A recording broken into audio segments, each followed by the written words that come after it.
your truck, and your road to success in the trucking industry. This is Trucking Business and Beyond, the show that puts the money where it belongs, back in your pocket. Welcome to my world. I'm your host, Kevin Rutherford. The website is letstruck.com. It's Sunday, January 7th. We are here live. Pick up the phone and call us 8888 Road Dog. The show is all about the business of trucking.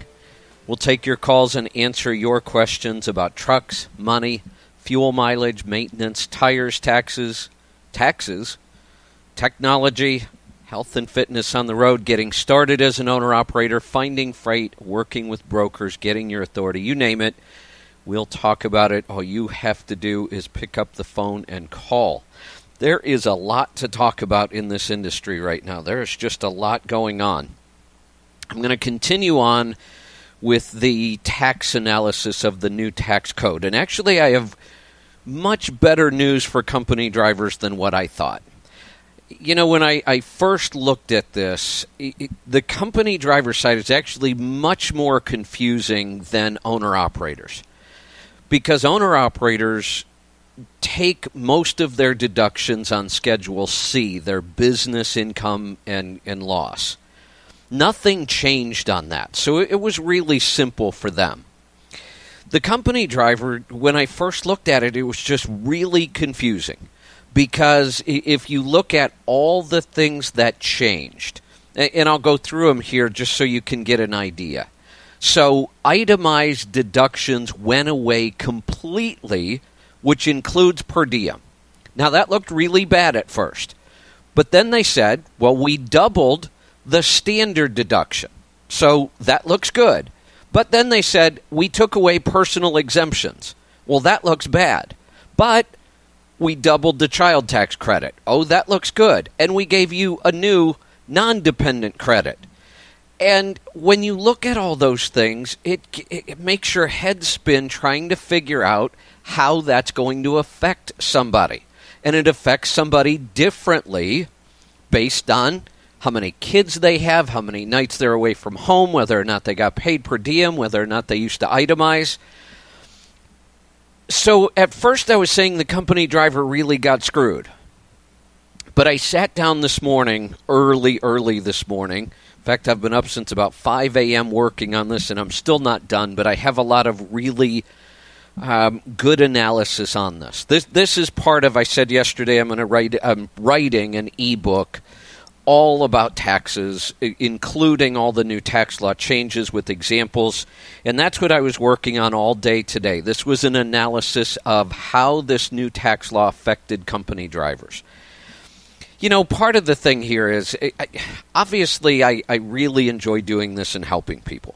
But this is a lot of work.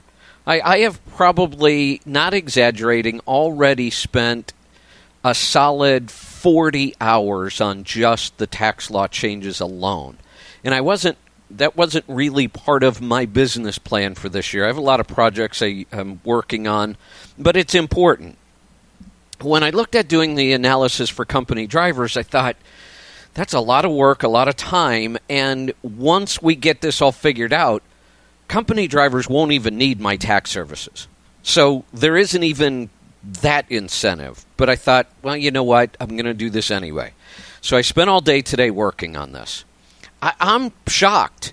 Company drivers are not worse off under this tax plan. And I'll go through the numbers.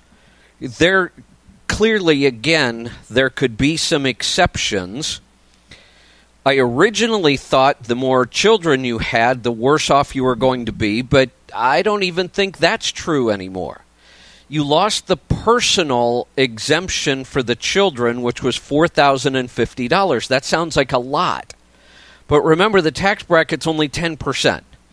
So a $4,000 exemption only saves you $400 in tax.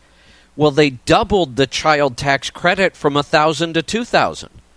So every child you have should give you a $600 advantage. Now, I'm not done with those calculations. The calculations I'm going to give you right now are married. This is a married company driver with no children. I started there, and this was as far as I got today.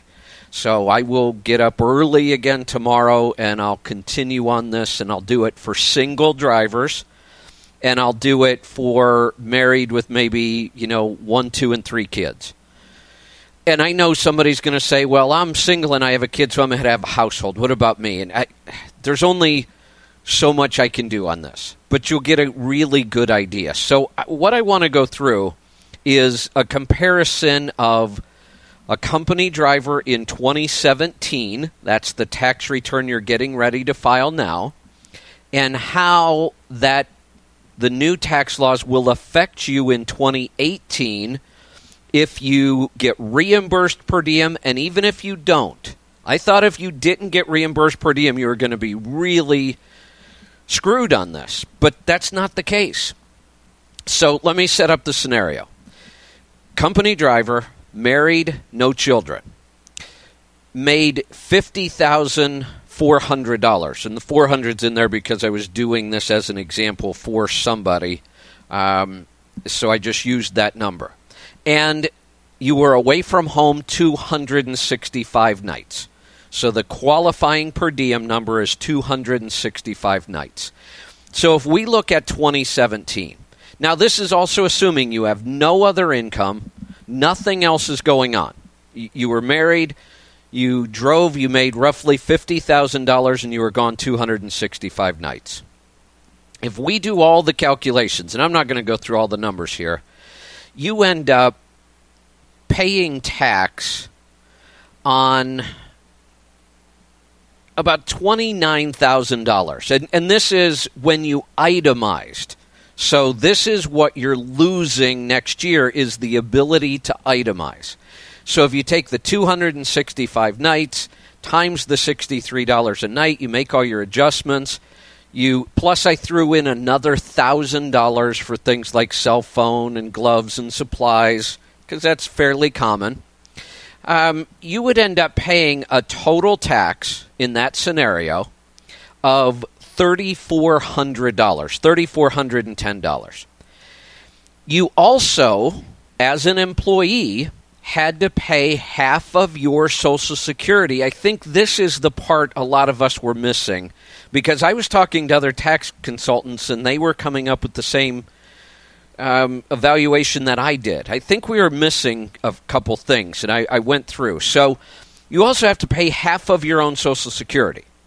So that's $3,856 on your wages, which means your total tax bill last year as a company driver, if you deducted your per diem plus another $1,000 in itemized, your total tax bill was $7,266. Now, let's compare that to a company driver this year who doesn't get paid per diem and is no longer allowed to deduct it. Same wages, $50,400, same number of nights away from home, 265. But now they get their standard deduction of $24,000 instead of their itemized. They don't get any of the personal exemptions anymore. They have a taxable income of $26,000 instead of almost $29,000. The $24,000 is bigger than 265 nights away from home and the $1,000. So their total tax, and again I'm figuring Social Security and all those things, their total tax is $6,643. Now I know it's hard to keep track of numbers as I'm going through this, but I posted this on Facebook. So if you want to go look at the chart and see the numbers, you can do that. In fact, if you do it right now, you'll be able to follow along with me easier. But I'll give you the bottom line here, because that's all that really matters. Same scenario, married, no children, $50,000 roughly, 265 nights away from home. Last year you itemized. This year you can't itemize, can't deduct your per diem. But with the new standard deduction and the new lower tax brackets, you actually save $623. So I was off in the beginning, I'll admit it. I said there was an easy fix. You can just pay the per diem from the carrier. I'm going to go over that scenario next. But the average company driver did not lose anything in this tax bill. They gained a little bit. $600 is a lot of money. They gained that. Again, we could go through 100 scenarios where this number will change a little bit, but not a lot. In fact, I think tomorrow when I start adding children and doing single, I think we're going to see very, very similar results. Now, here's the exciting news. Let's take that same driver, and in 2018, his carrier now agrees to reimburse his full per diem, which I think carriers better get all over this. And I'll tell you why right after this, and we'll go through the numbers. Stick around. I'm Kevin Rutherford. We'll be right back.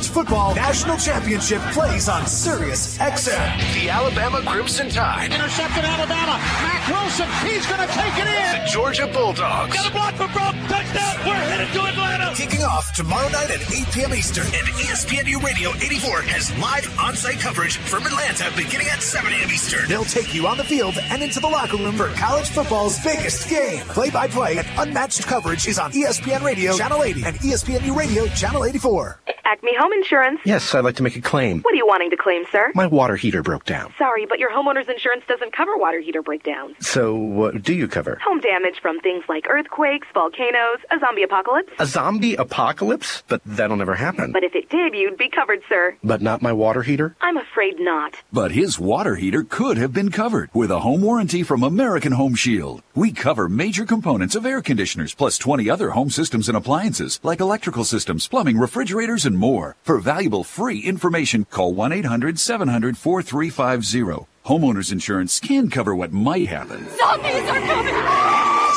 But a home warranty helps cover what will happen. Now the dryer won't work. Be sure with the Shield. American Home Shield. For valuable free information, call 1-800-700-4350. That's 1-800-700-4350. Limitations and exclusions apply. See plan for details. Think about it. You've got some great photos on your phone, but what are you doing with them? If you don't have FreePrints yet, you've got to get it. FreePrints is the free app for iPhone and Android that lets you print all those photos for free. You get 1,000 free 4x6 photo prints a year. All you pay is a small shipping charge. You can even print photos at other sizes for next to nothing. Using the FreePrints app is easy. Just select the photos you want to print, whether they're on your phone or on Facebook or Instagram, choose the sizes, and you're done. Your premium quality free prints will arrive on your doorstep in just days. With more than 100,000 5-star reviews, FreePrints is one of the world's favorite apps. Download it now at freeprintsnow.com and start enjoying real professional quality free prints. The app is free and so are the prints. No subscriptions, no commitments, just free prints. Go to freeprintsnow.com to get the app and your 1,000 free prints. That's freeprintsnow.com. Get ready for the biggest sale of the season at Neiman Marcus, featuring the designer names you love. Starting Tuesday, January 2nd, shop and save up to 70% on thousands of items, including select women's and men's clothing, shoes, designer jewelry, children's clothes, and items for the home. Visit your nearest Neiman Marcus store or NeimanMarcus.com to save on new looks for the new year, now through January 13th. Landline Now, weekday, 7 p.m. East. Possibly the first news program ever dedicated to the truck driver. Landline Now with Mark Reddy, exclusive.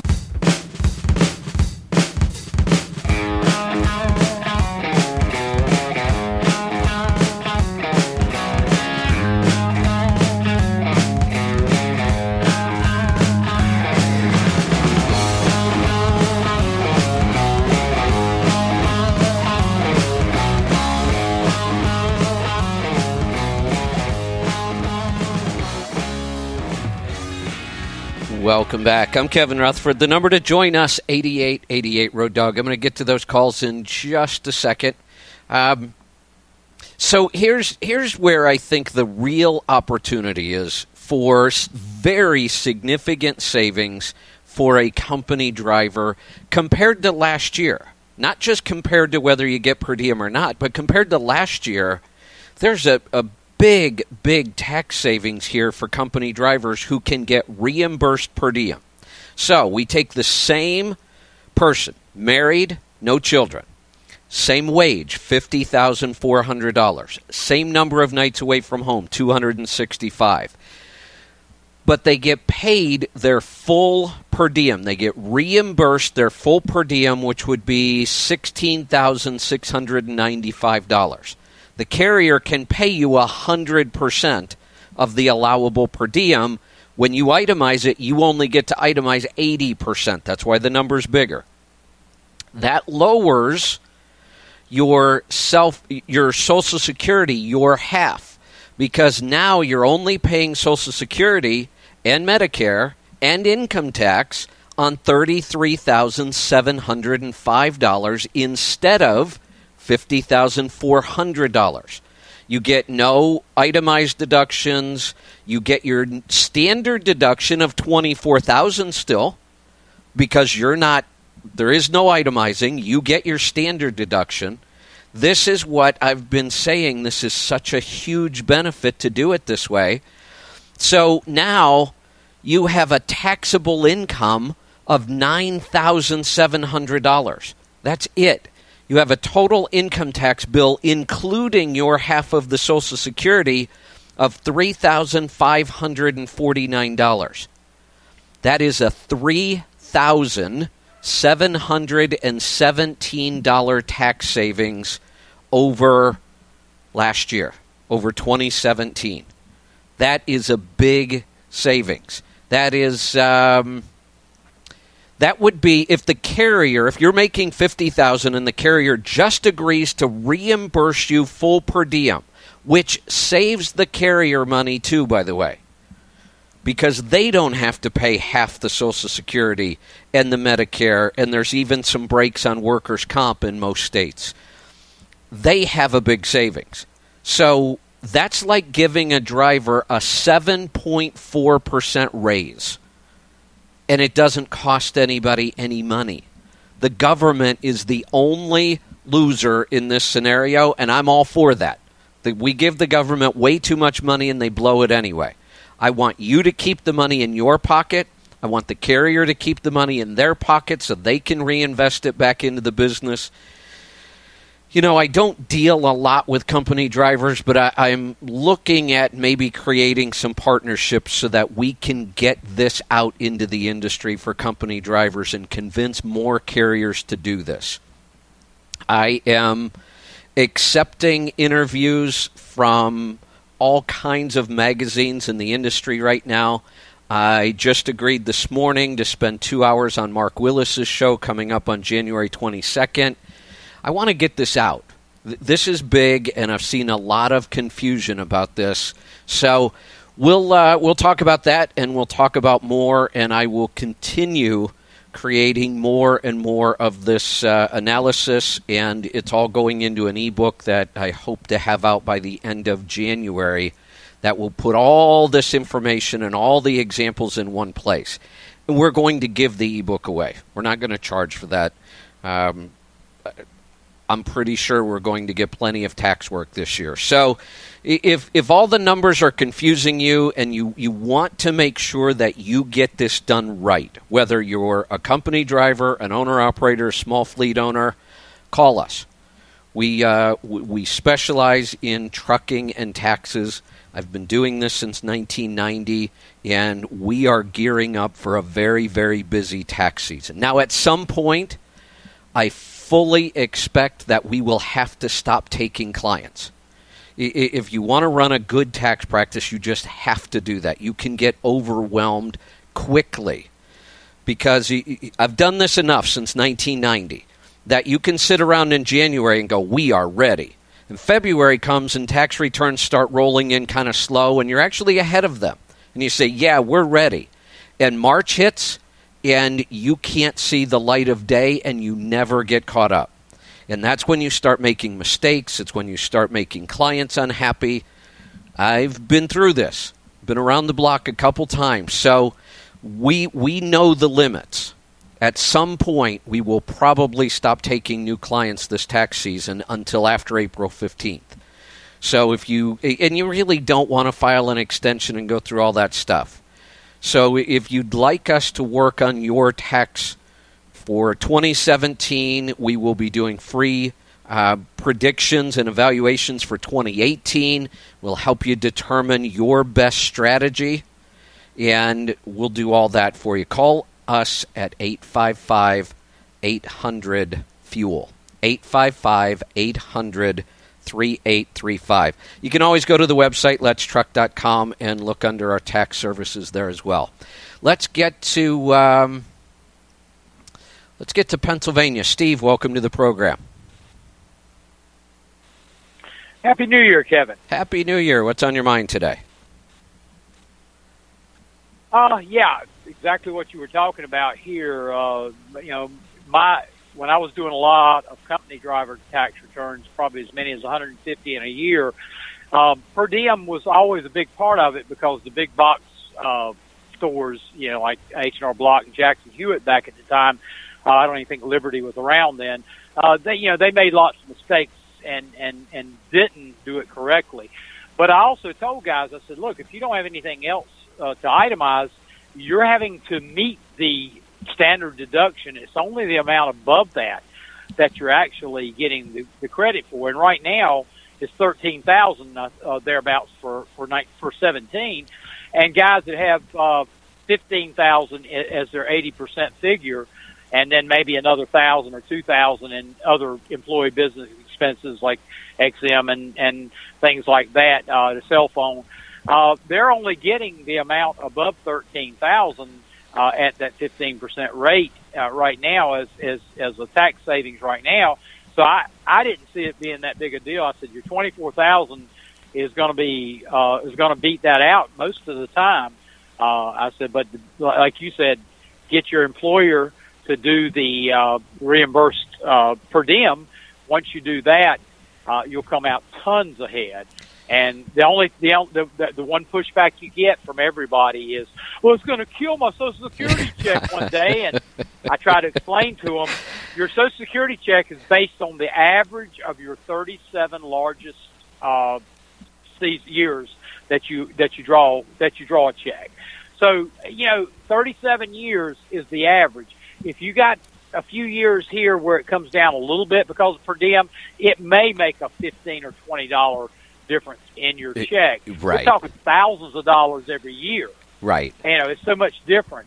But they'll come up with that story.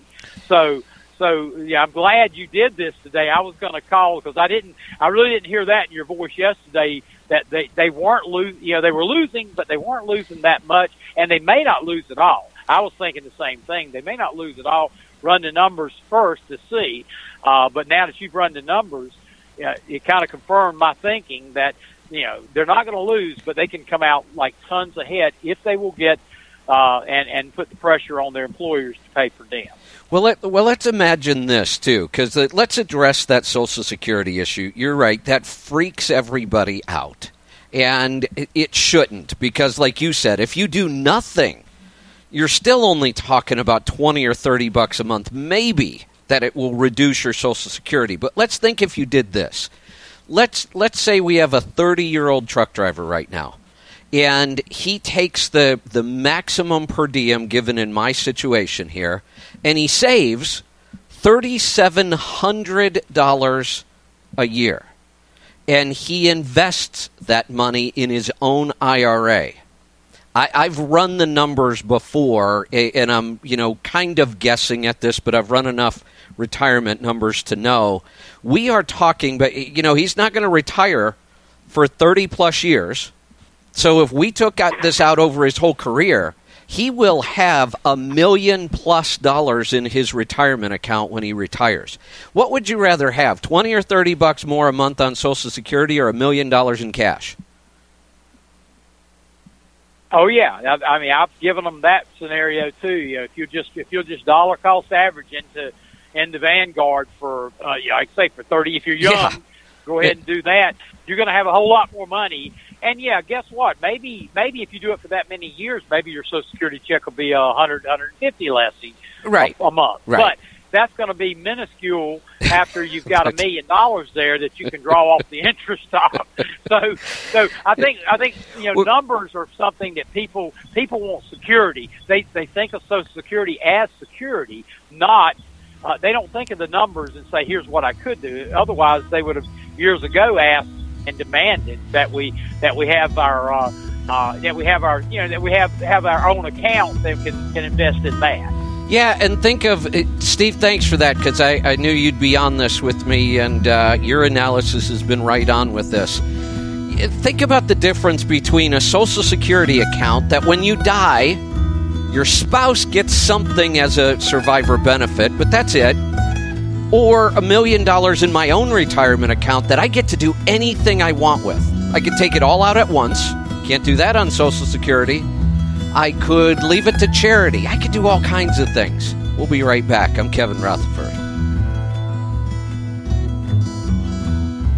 Radio 147 is your guide to the commodities markets, ag news, and trade with expert analysis protecting your investment. Fishing, hunting, conservation, rural lifestyle is the outdoor lifestyle on Rural Radio 147. Professional bull riding, rodeos, highlights, and live action from across North America. The #1 source for Western sports. Rural Radio 147. Whether it's Western sports, hunting, and fishing, or the latest in ag markets, Rural Radio 147 will take you there. Rural Radio 147, or listen on your phone with the SiriusXM app. Owner-operators, does your truck need an engine overhaul but you lack the cash or credit? Is your bruised credit preventing a truck purchase or early lease buyout? Call CAG Truck Capital. Good credit, bad credit, startups, and even bankruptcy. Qualify for your loan over the phone at 800-932-CASH. 800-932-CASH. For simple, no-hassle engine overhaul or truck financing, call 800-932-CASH. Get the cash for your truck at 800-932-CASH. Message and data rates may apply. Guys, this may be the last time you ever have to think about hair loss. Because I'm telling you, Bosley is the real deal. They're giving men their hair back permanently. Their real hair.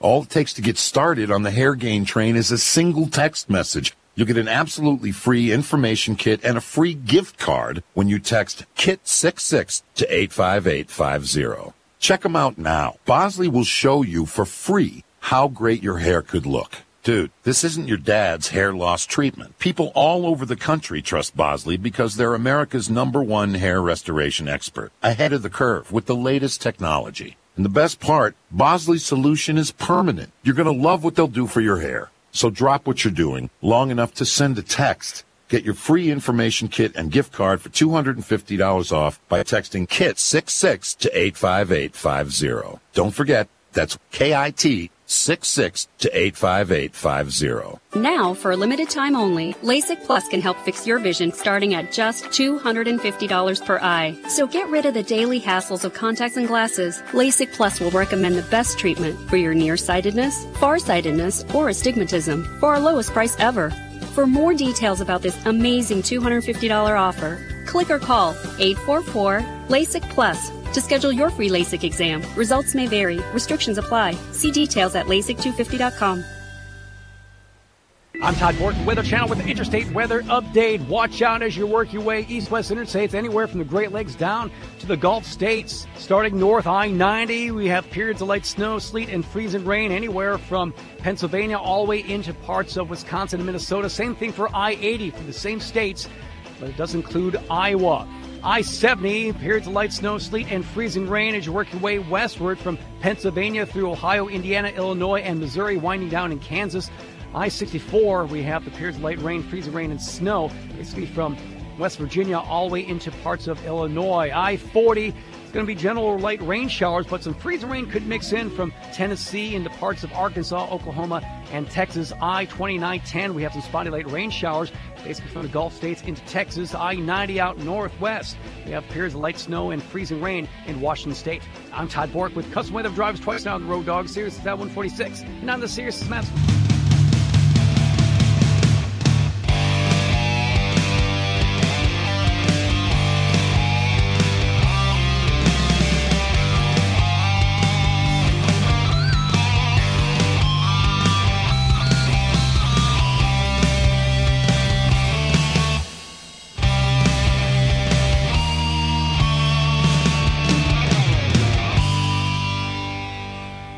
Welcome back. I'm Kevin Rutherford.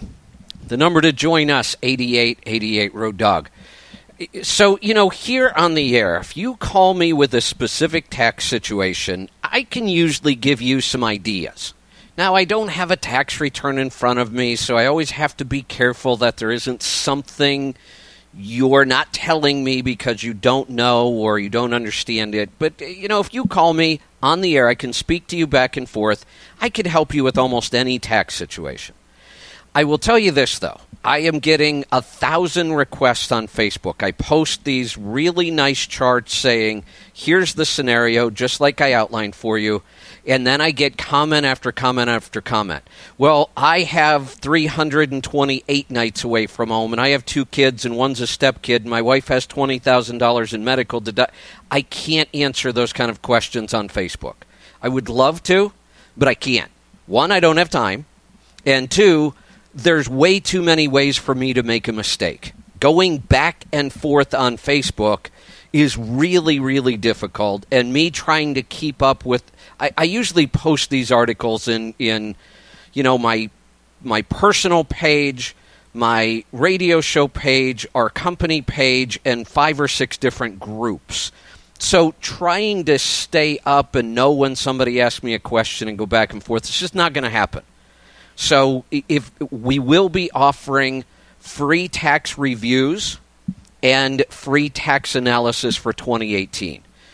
You can call our Tribe Care team. We'll help you out with that. We're going to make that easy. I'm going to put a form up online. You can go to fill it out with some information, and we will do those for you.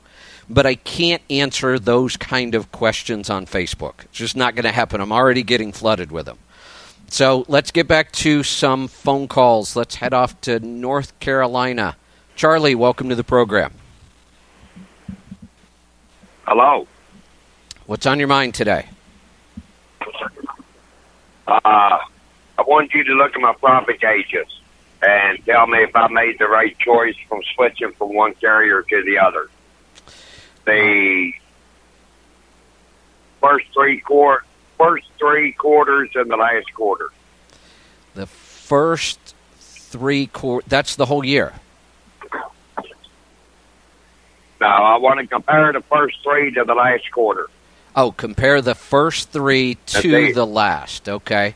Let me... Yeah, so I guess I'd be comparing the third and the fourth quarter. Got it. Let me try to... It's a little harder. Normally, Lisa can just send me over a report, but when I have to make comparisons, I've got to log in and find your account. Let me see what I got. Oh, I'm sorry. No, that's all right. It's, you know what? Let me put you back on hold, and then at the next break, I can figure out how to pull these up, so I'm not trying to talk and do it at the same time. It's easy, like I say, normally Lisa does this ahead of time, sends a report over to me. But if I have to actually log into the account, it's a little hard for me to do it while I'm talking. Let's go to Ohio. Annette, welcome to the program. Hi, Kevin. Happy New Year. Happy New Year. What's on your mind today? Great to talk to you again.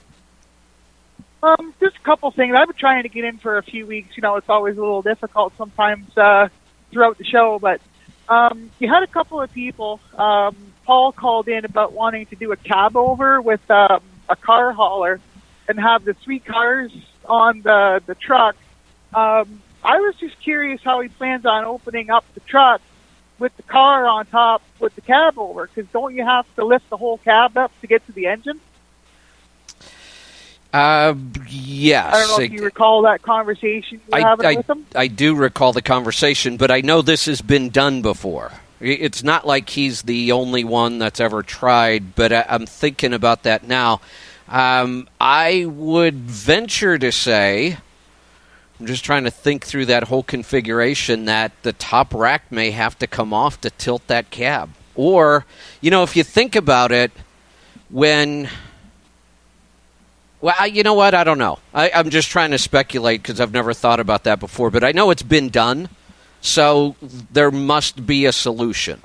I've never seen one, and I was just curious. So yeah, how that would work, because I know a lot of shops because I know there's hydraulics, you could lift the car up, but a lot of shops don't have the overhead. So I don't know if you got something, but I don't know. So I was just curious about that if because I've never seen it done before. But if you can get it to work, I think that would be great. Give them a lot more room. But Paul, one of those things I was thinking about driving down the road. Yeah, Paul listens quite a bit, so I'm sure he's completely aware of this. Maybe he'll call and explain it to us, because I hadn't thought about that, but there must be a way. I look forward to hearing from him. I always enjoy when he calls in. He's always got a lot of great stuff. The next one, I don't remember the gentleman's name, but he wanted to take a 2007 with the C15 Cat and turn it into a 99 with a 6NZ to beat the emissions and the E-logs. But I think he's setting himself up for a really bad day at a scale, because once they figure out that he's got a 99 engine in a 2007, they're going to get him for modification of the emissions and the E-log, because he doesn't have a glider. Well, I've told people, and I've told people that many times. I can't count how many times I've told somebody you can't put an older engine in a newer truck. It's completely against the emission laws. What you run into here, there have been people that have modified their emissions completely 10 years ago. And that truck's been running around the streets and no problems. I mean, they get pulled into scales, they get inspected, because we're dealing with a lot of different government agencies here. And DOT officers aren't trained on emissions. They're just not. They're not paying attention to that kind of stuff. Now, the downsides are, we heard from a caller yesterday, because his emissions have been modified, he can't trade in his truck. No dealer will touch it. That makes total sense. If you do get caught by the EPA, you're screwed. It's just the EPA isn't out there looking for this kind of stuff. So the odds of getting caught were pretty slim. Now we have a whole new issue, which is the glider, or the ELD exemption, which is very confusing. It was confusing from day one, because originally they were saying it was the vehicle serial number that determined whether or not you were exempt. But in reality, that made no sense, because it didn't take into account gliders. So then they were supposed to make it the engine serial number. That is confusing, because if a block gets rebuilt by the manufacturer, they put a new date on it. Even though it's 99 emissions, if that block got rebuilt by the manufacturer, they might kind of title that block as a 2007. Well, it should still be exempt, because it's got 99 ECM on it. So the confusion is rampant. And I have told people, do not modify a new truck by putting an old engine in it. You're just asking for all kinds of problems. Here's the other thing I'm telling people, though. Don't go through all this trouble to get that stupid ELD exemption, because there's a good chance that's going to go away. I don't know why they ever wrote it, because we don't even need an ECM on the engine at all. I could put a fully compliant ELD on a 1959 Brockway. It doesn't require a connection to the ECM at all. So I think at some point they're going to get tired of all the confusion, and there's a good chance they'll just do away with that exemption, because it's not necessary. Now, I've said this probably 5 times on the air already. I got totally slammed because somebody said I had a big mouth and the FMCSA is listening to me and they'll get rid of the exemption because of me. Like I have that much power in the industry. This has been talked about by the FMCSA. It's been looked at already.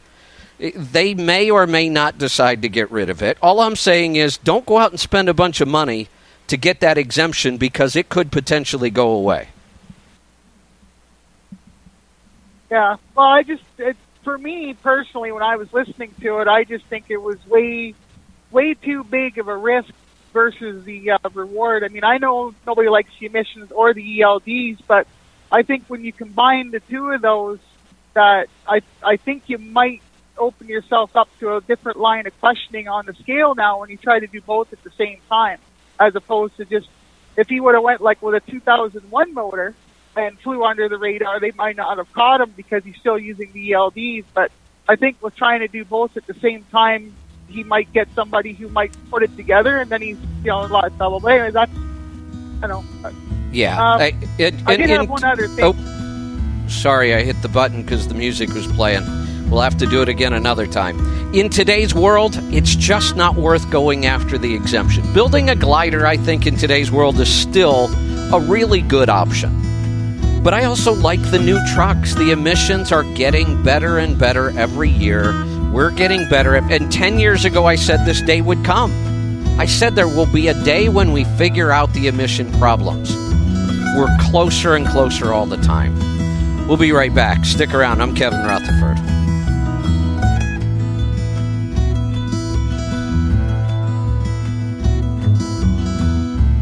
This is your year to be free. This is the year for God to act. Start your year with inspiring messages of hope on SiriusXM's Joel Osteen Radio. You're going to feel a new sense of joy, a new passion for your life. Discover your new beginning. Our God is more powerful than any sickness, any depression, any person, any hater. Every chain will be broken. Every limitation will be loosed. Joel Osteen Radio, SiriusXM 128. Message and data rates may apply. Warning. Texting while driving is illegal just about everywhere. So if you want to take advantage of a life-changing LASIK offer, pull over when you can, because a special opportunity is just one text away. The LASIK Vision Institute is offering absolutely free evaluations and dramatically low prices on high-quality LASIK. Text the keyword CLEAR22 to 350350 to get the benefit of FDA-approved LASIK technology that gives the majority of patients 20/20 vision for a fraction of what others charge. Text to schedule your free appointment to see if LASIK is right for you. When you text CLEAR22 to 350350, you'll also get an extra 20% discount off our already low-cost services. We've already performed over 1 million procedures. Today, it's your turn. Discover how you can get the quality LASIK experience you've always wanted for a fraction of what others charge. This great offer is just a text away. Text CLEAR22 to 350350. That's CLEAR22 to 350350. John Christner Trucking is excited to announce we increased base pay on November 1st for all current and new drivers. But that's not all. It'll increase again starting December 1st. Call or apply today to take advantage of this new pay package, because who doesn't want to earn more while driving for an industry leader? John Christner Trucking offers the right platform to fit your needs. We're big enough to offer you all you need to be a success, but we're small enough to know you by name. We have the right trucks, the right freight, the right people. Hi, this is John Christner. Starting and running your own business isn't easy, but with hard work, you can achieve the independence you desire. I'm proud of the men and women who call JCT home and the service they provide our valued customers. Join us and let the JCT family help you achieve your dream of starting your own business. Thank you.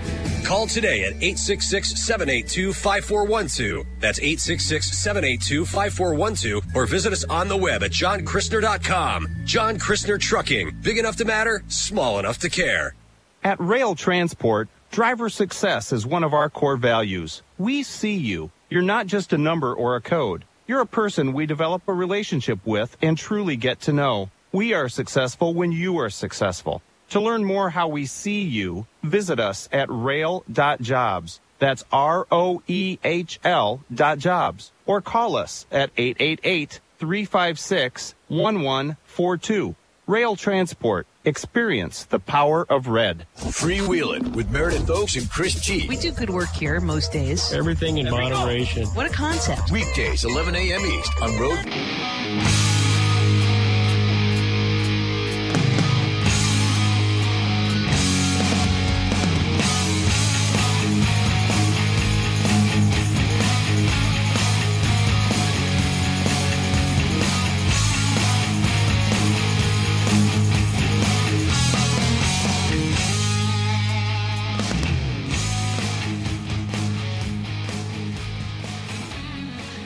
Welcome back. I'm Kevin Rutherford. The number to join us, 8888 Road Dog. I'm going to go back to North Carolina. Charlie, you still with me?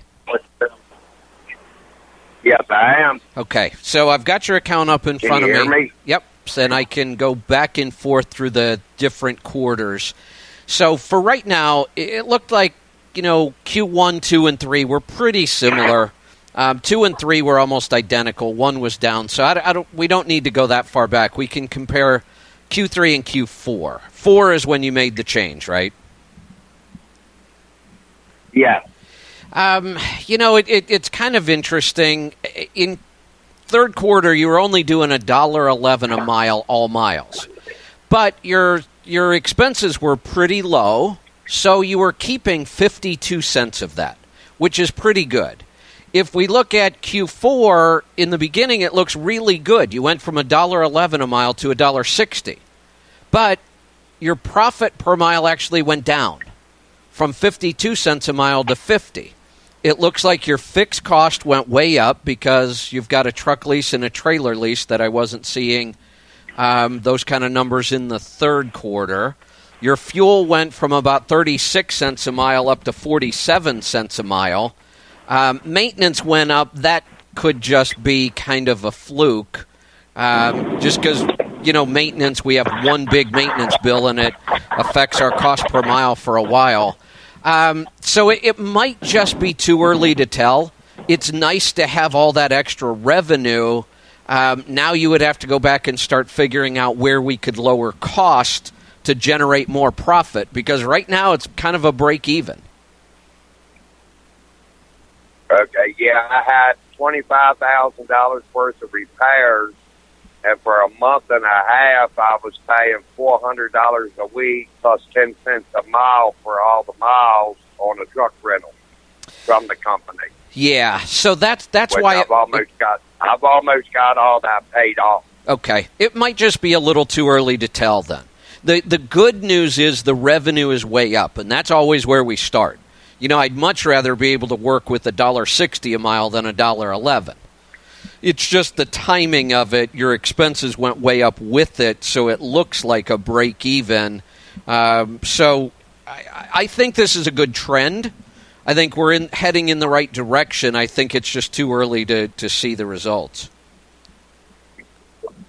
Okay, now with me putting everything in the profit gauges, would that make it easier if I decide to go with you to do my income, my taxes for 2017, or would I still have to send everything in? No, you don't send. Now, we have a tax organizer. With the easy part is you don't have to do anything with your business numbers. You don't have to send us those settlements, those receipts, nothing. We will take your numbers, we'll look through them just to make sure something just doesn't jump out at us. If I look at somebody's tax report and I see fuel way out of whack, we'll question it just to make sure we're getting the right numbers. But you don't have to send any of the business stuff. There'll be a tax organizer online so we can get your personal information, and that's it. It's really easy if you're using Profit Gauges and our tax service. Okay, I will be in touch with the Tri property within the next week or so and get it set up so when I get my 1099, we can get this rolling. Yep, and that's the first thing we'll do. We'll help you verify that the 1099 is correct. All right. All right, well, Happy New Year, Kevin, and thank you for your help. You're welcome. Happy New Year. Let's get back to some phones. Let's go to Ontario. Derek, welcome to the program. How are you today, Kevin? Good. What's on your mind? I was hoping you could check out an oil sample for me. I can. I've got it here in front of me. We've got a C13 Cat. What year is it? 2007, 2006 manufacturing date. Okay, 07. Looks like we've got... this is all done in kilometers, so I've got to do a little mental calculation here. Okay, it's 31,000 miles on the oil. Got it, okay. All right. And it's got 565,000 on an in-frame. Okay, perfect. That's what I needed to know. And the good news is I don't see anything wrong with this sample at all. This is a little different sample, so I'm kind of looking through it here. I'm not seeing anything at all. I was concerned about iron and soot. Let me see the iron. I mean, nothing's being flat. Your iron is at 27. No, that's not bad at all. For for those miles, that's exactly what we would expect to see. Oh, is the soot the ST right there next to viscosity? Yes, that's correct. Okay. The problem here is this is a totally different scale for soot. We normally use a percentage. So if I see like 1.2%, but here's the good news. They didn't flag it. So I don't need to go calculate the two different scales. If they didn't flag it, you're just fine. The iron is the same way I always look at it, parts per million. There's two different scales they use for soot, but very few companies use this one. But it's been going up a little bit at a time, but nothing that I would worry about. Those look like low numbers. Okay. Yeah, I did run 10,000 kilometers more on that sample, so I wasn't shocked that it went up a couple points. I'm still in my first year, so I don't have too much of a history to compare to, so I wasn't sure whether or not to be concerned or not. No, there's nothing in this sample at all that would concern me. It looks good. Okay. Well, I appreciate your input. Thank you very much. You're welcome. Thanks for the call. Let's head off to Ohio. Glenn, welcome to the program. Hey, Kevin, I have a tax question for you. Our primary residence, we turned into a rental property, and we spent about $15,000 in repairs and maintenance and stuff before we started renting it out. My first question is, can we write that off on our taxes this year? Yes.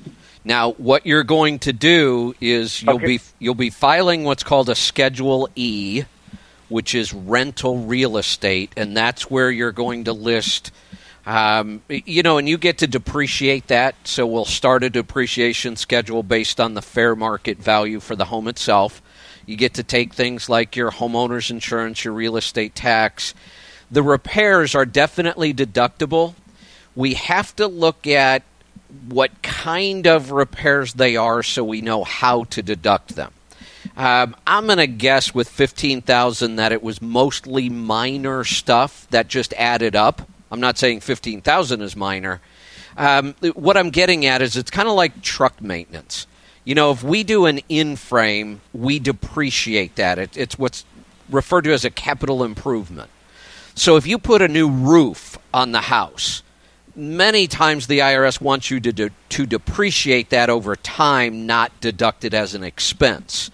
But if you do, $300 worth of work on this room and you put carpeting in 2 rooms and, you upgrade a couple windows here and there, you can usually get away with just expensing all of that. So every penny you spent will be deductible.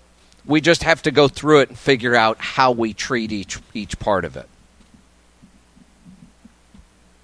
Okay, yeah, that's because we didn't rent it out till like June, so we didn't have as much rental income as we did what we spent on getting it ready to rent out. So I could depreciate part of it this year and then the rest of it next year.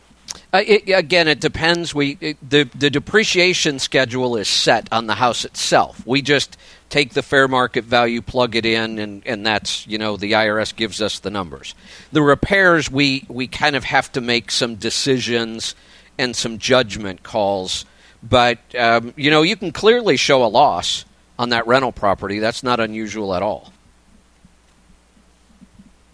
Okay. Well, and I could carry that over to next year for my next year's taxes? There's a couple options on losses and carryover, and I can't remember in the 500 pages of tax code that I had to sift through.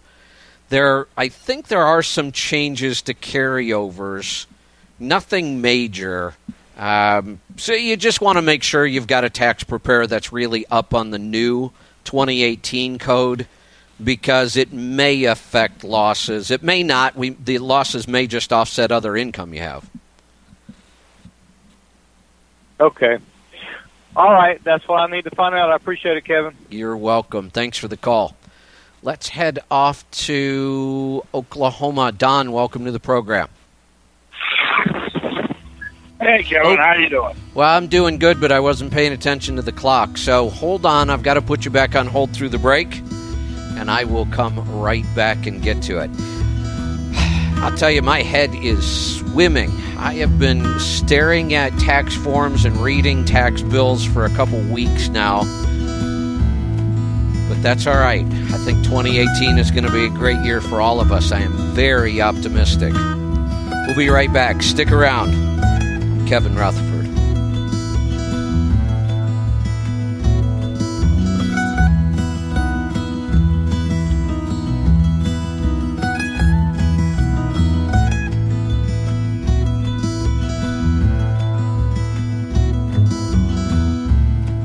It's the first daily news program dedicated exclusively to the professional truck driver. This is Landline Now. Raising fuel taxes. Uniform speeds. Flatbed loads are coming on strong. News critical to today's driver. We are refusing to invest in our infrastructure. Autonomous vehicles. Pay for the bill for infrastructure. I'm Mary McKenna. I'm Terry Scruton. I'm Mark Reddick, and this is Landline Now on the Road Dog. Weekdays at 7 p.m. Eastern, Sirius XM 149.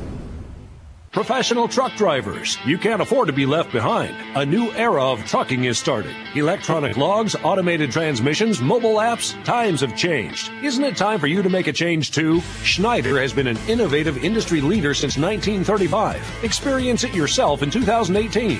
A new era of trucking. A new year of opportunity. A new career for you. Search all driving jobs and limited time sign-on bonuses at SchneiderJobs.com. That's SchneiderJobs.com. When would you prefer to spot that burglar? While he's outside, casing your home? Or after he breaks in? The best home security is the one that protects you inside and outside. That's Blink Home Security. Most home security is slow and unreliable and goes off after he breaks in. Too late. Blink is proactive home security, which is why I have Blink. It's motion activated. The instant Blink detects some crook snooping around my home or looking in my car for the garage remote, I get an instant alert and a video clip on my smartphone. Blink helps stop the crime before it happens. Blink cams are wire-free, set up in minutes, and run on batteries you don't replace for years. And Blink's live feed option lets you monitor your home anywhere from your smartphone. Blink is offering an amazing deal. Get 3 Blink cams for what the other guys typically charge for 1, plus 10% off. Visit blinkprotect.com/news. Visit blinkprotect.com/news. Visit blinkprotect.com/news. It's Golden Globes Week on Entertainment Weekly Radio. Get ready for one of the biggest award shows of the year with exclusive interviews from nominees like Aaron Sorkin, Allison Janney, and James Franco. This was my story in more ways than one. Plus the cast of your favorite nominated TV shows like The Crown, This Is Us, and Stranger Things. Am I going to be here? Am I going to die? Like, I didn't know what was going on. Like, it's not that big, but everyone knows except you. Golden Globes Week continues throughout the weekend on EW Radio, Sirius XM 105, or listen on the Sirius XM app. I'm Todd Bork, the Weather Channel with an interstate weather update. North-south interstate starting north with periods of rain and even some higher elevation snow and freezing rain along I-5 from Washington State into parts of Oregon. Farther off to the east, we have periods of rain showers along I-35 from Texas and Oklahoma. Then it does change quickly over to parts of rain, even some freezing rain as you work your way into Missouri. I-39, I-55, and I-57 from Illinois, we have general rain, freezing rain, even some light snow. The farther south you are on I-55 does change more over to rain from Missouri all the way down to the Gulf States. I-65, we have general light sleet and freezing rain in parts of Indiana. Change back over to rain from Kentucky, Tennessee, all the way down through the Gulf States. Once again, I-75, periods of light snow showers, Michigan into Ohio. Don't be surprised some light freezing rain could mix in into Kentucky as well as Tennessee. Really, be careful no matter where you are, from the Great Lakes all the way down into Texas. I'm Todd Bork with Custom Weather Drives twice now on the Road Dog, Sirius XM 146. Your money, your taxes, your truck, and your road to success in the trucking industry. Now, back to Trucking Business and Beyond, the show that puts the money where it belongs. Back in your pocket. Welcome back. I'm Kevin Rutherford. The number to join us, 8888 Road Dog. I'm going to go back to Oklahoma. Don, go ahead. Hey, how you doing, Kevin? I kind of noticed the break was coming up, too, so I kind of realized that, so that wasn't a problem. Hey, I tagged you on something on Facebook yesterday. It was an article from CDL Life. Yeah. And when I read it, my jaw about hit the ground. I'm wondering, did you actually get a chance to read it, or you want me to explain it? You'll have to explain it. I haven't read anything except tax numbers and work on tax spreadsheets for the last couple weeks. So what was it all about? Okay, well, a driver took a picture of a message he got over his satellite communication device. I'm not going to mention what brand, but that went viral pretty hard. The company said that each and every one of the drivers, when they're at the shipper and receivers, they have to log all time they're on duty. And then a state, I'm not going to mention the state, but once you read it, they're actually sitting there enforcing that pretty hard. Now, I got to thinking one thing, first thing first, okay? I wonder, in the driver vernacular, what copious amount of gluttonous drugs are they using? Because I sure like to have some, all right? By either an owner-operator or a company driver, well, the company driver is going to be the one getting screwed more than anything. Well, the owner-operator is going to get screwed too. But if you sat there and spend all that time on duty the whole entire time you're there, it's going to ruin your productivity. It'll definitely put a company out of business in a heartbeat. You sit there and have all that time wasted that could be used like in the sleeper berth or whatever, all right, to be able to get the required breaks you need in, okay?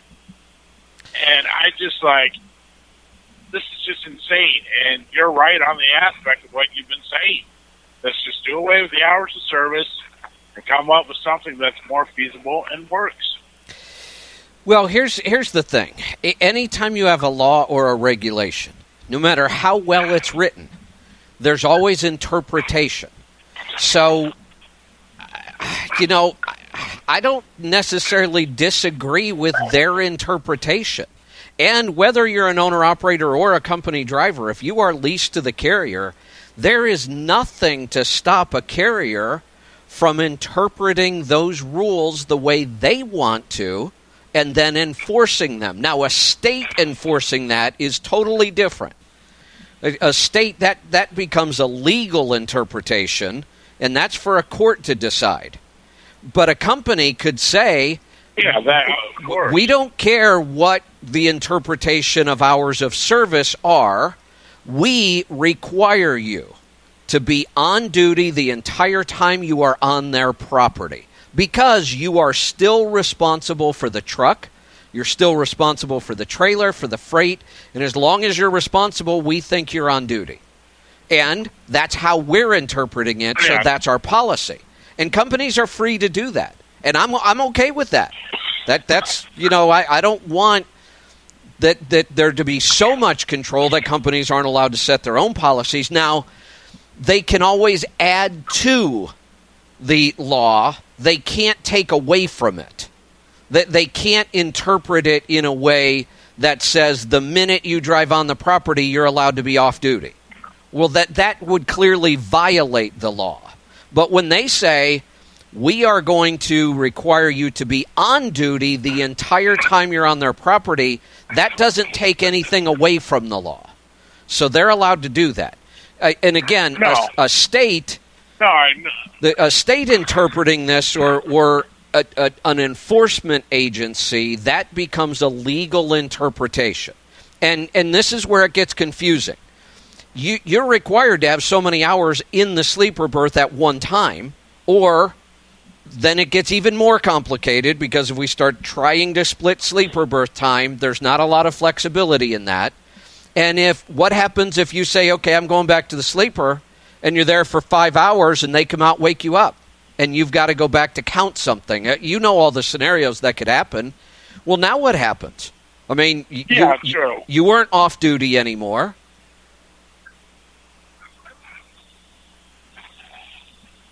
Yeah, that's true. But what I was getting to is that, you know, we've gotten away with this. I mean, us drivers, we know we've gotten away as long as we show, you know, a minimum of 15 minutes on paper logs, 16 minutes on e-logs.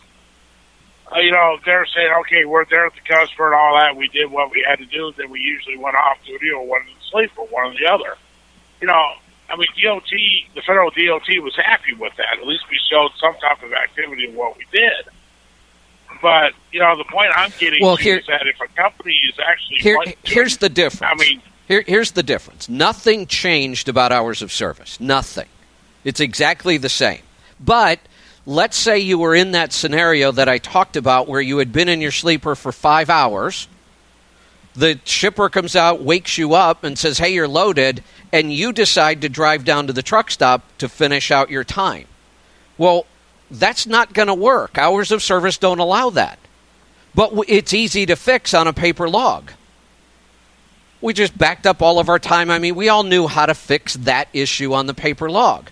And we just showed, you know, our 10 hours off duty, which wasn't reality, but it was easy to do. But you can't do that on ELDs because now you're going to move that vehicle. And now you've got a problem. So even though hours of service didn't change, even though the hours of service didn't change, not one iota, the way it's going to work in the real world is absolutely going to change because of situations like that. So carriers, I see a lot of carriers that will say, no, you're not going to be able to show off-duty on a customer's property. Yeah, well, I mean, the way I look at it, that's a perfectly good way of committing business suicide. Well, they keep on doing that for a long while. It's not going to be their. It's not going to be their choice. I understand. It's not going to be their choice. What do they do when a driver decides he's going to show off duty in the sleeper and he gets woken up after 4 hours and told he's got to leave the dock?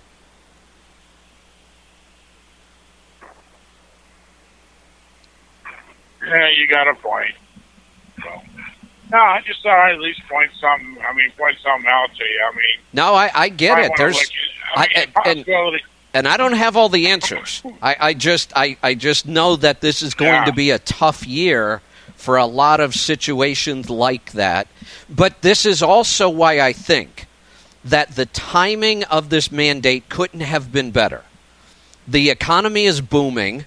Freight is spilling off the docks, and it's going to put a lot of pressure on shippers when the carriers now have a leg up in negotiation right now, and the carriers are going to start telling their shippers, look, you better get our drivers in and out or we're just not coming to your dock. And they're not going to have to. There's a lot of freight out there. So the smart carriers will use this to their advantage. And we also may, as an industry, have to use this to our advantage to force some changes in the hours of service rules. Okay. Well, I just thought I'd point something out, you know, to the rest of the class if they didn't know about it. So. I appreciate it because I'm sure we'll be talking about this stuff a lot. And like I said, I don't have all the answers, but sometimes we've just got to look at the reality. Even though the hours of service didn't change, a lot of things are going to change about the way they get used in the real world. Let's go to Minnesota. Ken, welcome to the program. Hi, Kevin. Thanks for taking my call. You're welcome. What's on your mind today? I got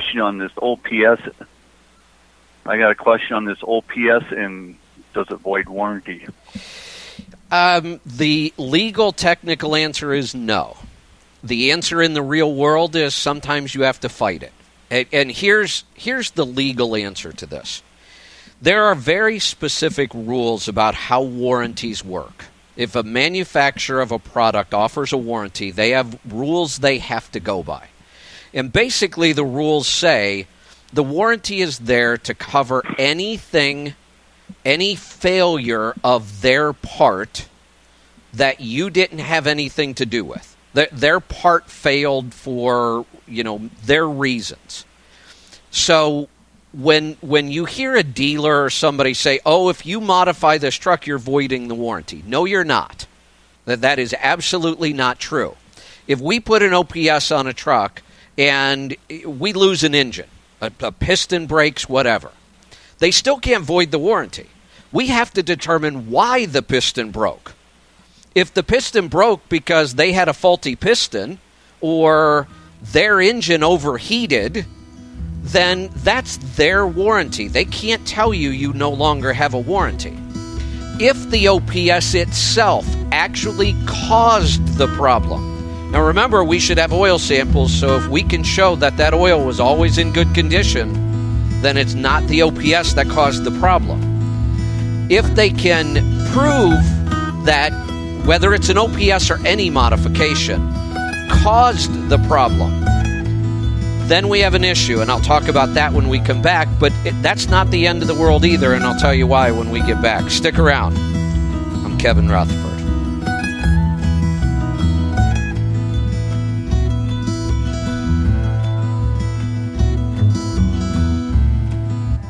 To go from she loves you to I am the walrus, I mean, that's a journey. It's full of a certain kind of life.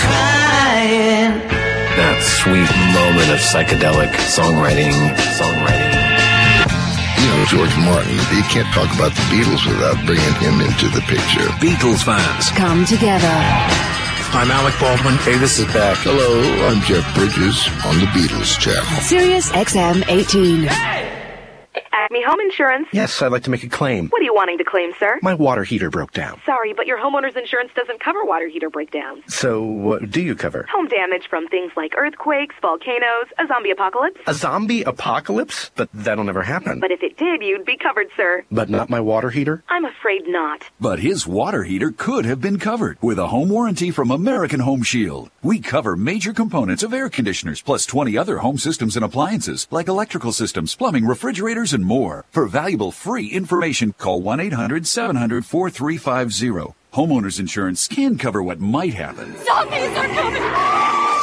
But a home warranty helps cover what will happen. Now the dryer won't work. Be sure with the Shield. American Home Shield. For valuable free information, call 1-800-700-4350. That's 1-800-700-4350. Limitations and exclusions apply. See plan for details. Message and data rates may apply. Warning. Texting while driving is illegal just about everywhere. So if you want to take advantage of a life-changing LASIK offer, pull over when you can, because a special opportunity is just one text away. The LASIK Vision Institute is offering absolutely free evaluations and dramatically low prices on high-quality LASIK. Text the keyword CLEAR22 to 350350 to get the benefit of FDA-approved LASIK technology that gives the majority of patients 20/20 vision for a fraction of what others charge. Text to schedule your free appointment to see if LASIK is right for you. When you text CLEAR22 to 350350, you'll also get an extra 20% discount off our already low-cost services. We've already performed over 1 million procedures. Today, it's your turn. Discover how you can get the quality LASIK experience you've always wanted for a fraction of what others charge. This great offer is just a text away. Text CLEAR22 to 350350. That's CLEAR22 to 350350. What if we told you there's a quick, easy way to get rid of the daily hassles of contacts and glasses? And even better, what if LASIK Plus is offering LASIK starting at just $250 per eye? Well, it's all true. All thanks to LASIK Plus. For a limited time only, LASIK Plus can help fix your vision starting at just $250 per eye. Our lowest price ever. Click or call 844-LASIK Plus to schedule your free LASIK exam. Results may vary. Restrictions apply. See details at LASIK250.com. For all things trucking, it's Road Dog Live with Casey Phillips. Because most of you are probably out running down the highway keeping America rolling. Weekdays from 4 to 7 p.m.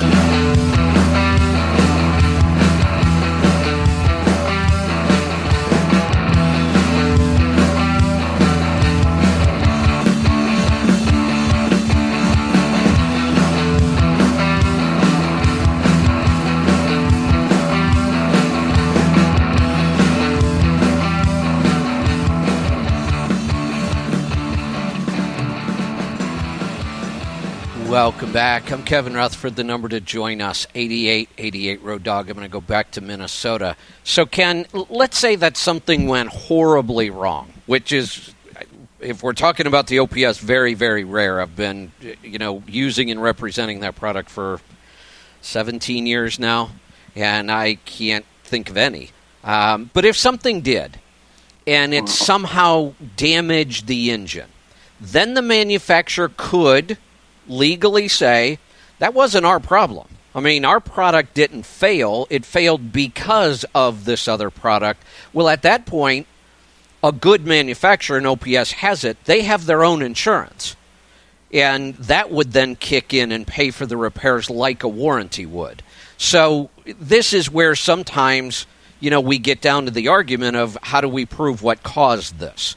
But when a manufacturer says, if you put that on, you void the warranty, that is absolutely wrong. You do not. Okay. Well, here's where I'm at. I've got one on my truck, and I sent a sample back in September. The guy from the lab called me and said my base number was at 1.96 and told me that my overhead was probably off. So I took the truck in to have the overhead done, and they told me the cam was shot. So they put a cam in. I drive it for 24,000 miles.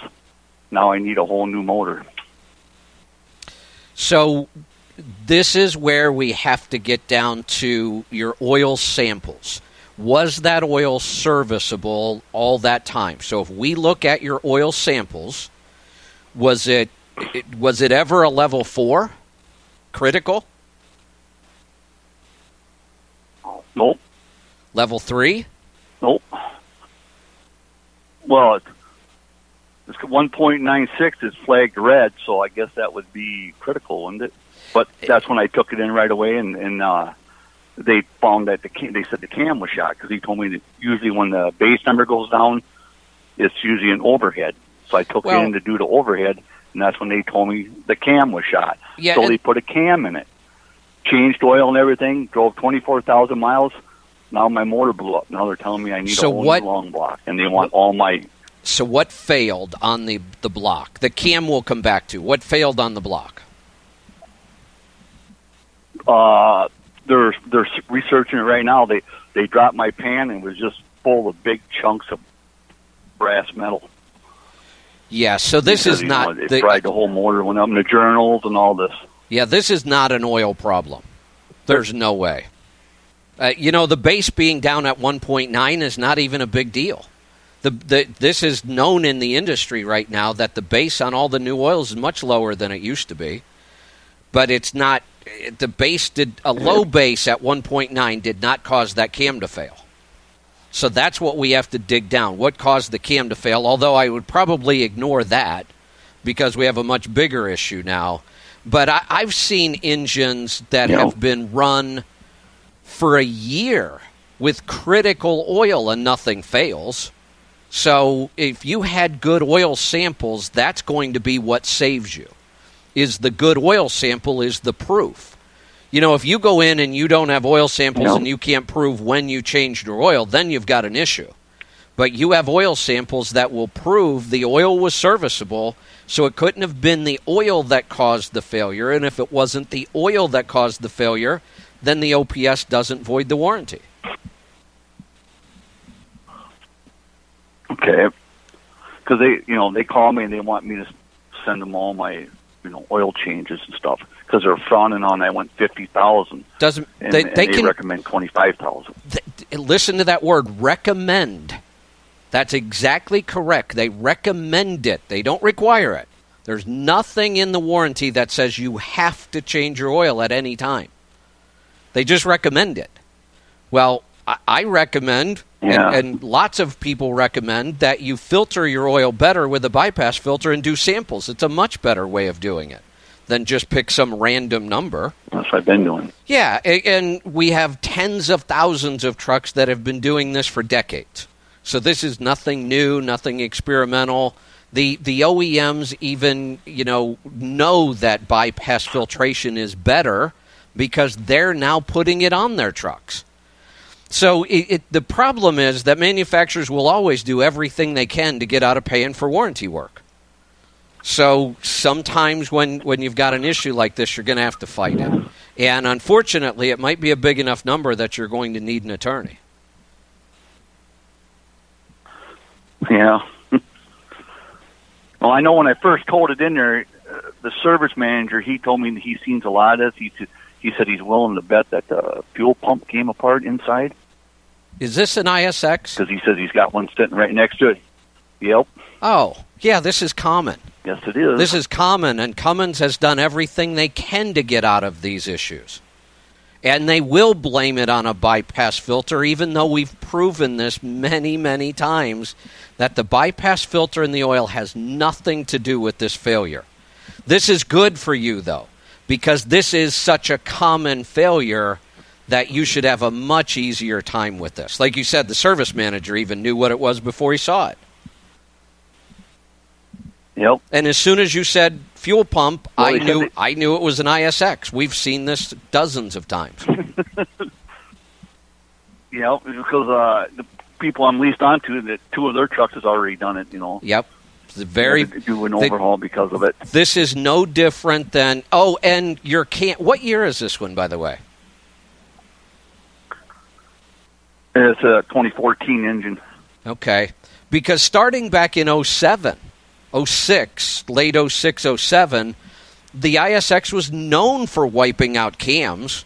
We've talked about that issue 1,000 times because in the beginning they tried to blame that on the oil. And then they came out and said, oh, no, it was our fault. We had a batch of bad cams that didn't get hardened properly. Well, the problem is they must have bought a really, really big batch of cams because you're still having the same problem in 14 that we had in 07. Somewhere they failed miserably on that engine. Now, I will say the newer ones, and 14 usually isn't a problem.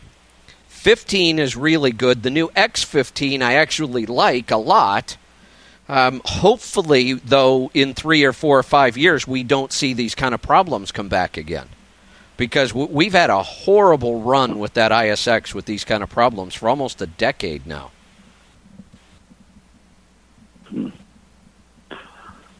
So when I was doing these oil samples, it told, I didn't even have to change my oil, but I just did it every 50,000 miles. And a couple times I went out to 75,000 miles, and I still didn't have to change it, but I did it anyways. That just gives you a stronger case. You were changing oil that didn't even need to be changed based on the sample, and all of the manufacturers know the best way to know what's going on in oil is to sample it. The science has been there. It's been there forever. But like I say, Cummins had so many of these, they do everything they can to avoid paying for this. Yep. Yeah, because somebody was telling me I was protected by some act that was passed back in 1975. Well, that's kind of what I just explained. The law that doesn't allow them to just say you voided your warranty. They can't do that. That was a law that was passed, and there are requirements, and that's why we have to figure out what caused the failure. And you've got a lot of things in your favor. You have good oil samples. You're changing your oil anyway, and this is a very known, common problem with that engine. And they have lots and lots of those that fail without bypass filtration, and people were changing their oil at 15,000 miles, and it was still failing. Yep. Yeah, because I know 2 people that has happened to. Exactly. They were doing every 12.5. Right. It still happened to them. Right. So it's got nothing to do with oil changes. Yeah, so I was just kind of curious on what I should do because my truck's out in Nevada and I'm back here in Minnesota, and they called me and they want me to send proof of my oil changes, and I know they're going to say something because I went past. Oh well, I would send them. 000. No, I wouldn't worry about that. I would send them your oil samples and the changes that you did. I would just send them the documentation and let it go from there. And I wouldn't go grab an attorney right away. You have a couple issues here, though. I'm sure you need your truck back to start making revenue, so we can't let this drag out forever. But many times if you just fight this up the chain, Like if the dealer says, nope, you're not covered, then you ask, what's the next level? And you fight it on your own until you just run into a roadblock, and at that point, you might need to get to an attorney, or it might never get to that point. They just might just pay it and be done with it. Okay. All righty. That's what I needed to know. All right. Boy, I was hoping I was done with those calls. I've been dealing with those cam calls since, like I said, since I've been on the air, 2007. When I went on the air, I immediately started getting those calls about the cams in the ISX. Let's go to a break. That's where we're going to go. It's a good thing that music plays. I would do the whole 3 hours without taking a break, but they won't let me. We'll be right back. Stick around. I'm Kevin Rutherford.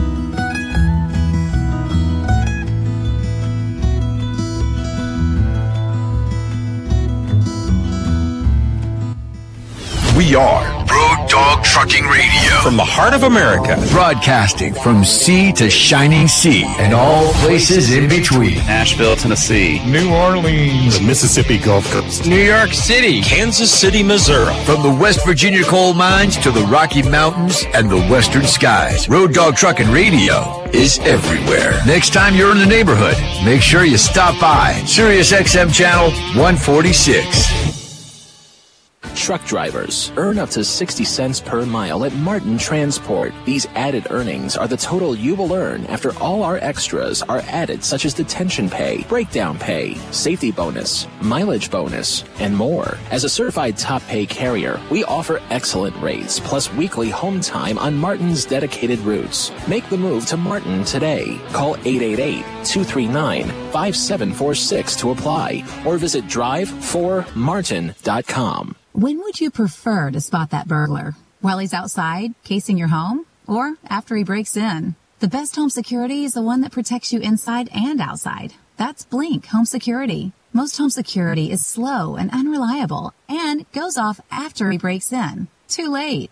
Blink is proactive home security, which is why I have Blink. It's motion activated. The instant Blink detects some crook snooping around my home or looking in my car for the garage remote, I get an instant alert and a video clip on my smartphone. Blink helps stop the crime before it happens. Blink cams are wire-free, set up in minutes, and run on batteries you don't replace for years. And Blink's live feed option lets you monitor your home anywhere from your smartphone. Blink is offering an amazing deal. Get 3 Blink cams for what the other guys typically charge for 1, plus 10% off. Visit blinkprotect.com/news. Visit blinkprotect.com/news. Visit blinkprotect.com/news. Hemorrhoids. The pain, itching, and swelling can be unbearable.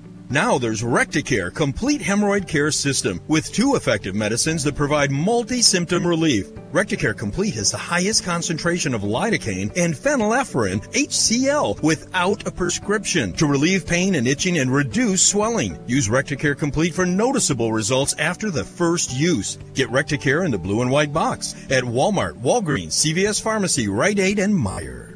Use only as directed.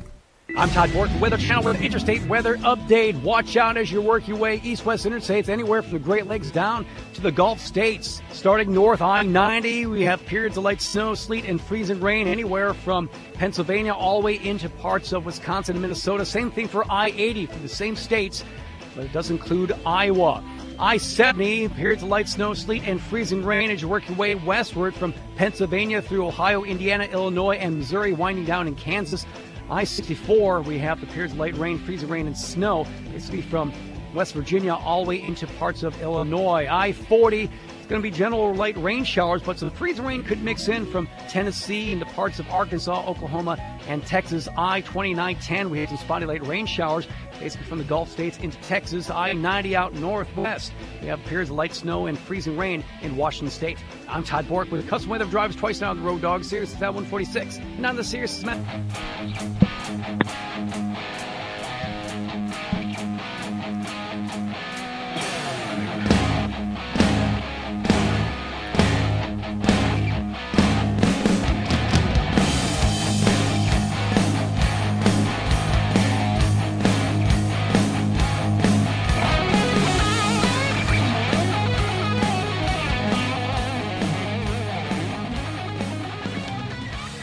Welcome back. I'm Kevin Rutherford. The number to join us, 8888 Road Dog. We're going to get right back to the calls. We're off to Illinois. Bill, welcome to the program.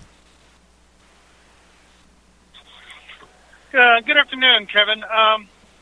My company sent out a notice saying I get paid 40 cents a mile, that they'll revert 16 cents to per diem. Okay. And doing so at 400 miles, I'll make my $64 in per diem. But I drive an average of 600 to 660 miles a day, so I'll be getting too much per diem pay. Yeah, 16 cents is too much. 12 is starting to push the limits for what most drivers are going to qualify for. They just need to adjust that number. I mean, I'm glad that they want to pay it so aggressively, but if they pay it too much, it causes a problem. You have two options, according to the IRS. If they overpay you on per diem, you can give the overage back. Well, we're never going to do that because that's actually it's not really a reimbursement in this industry. It's your pay.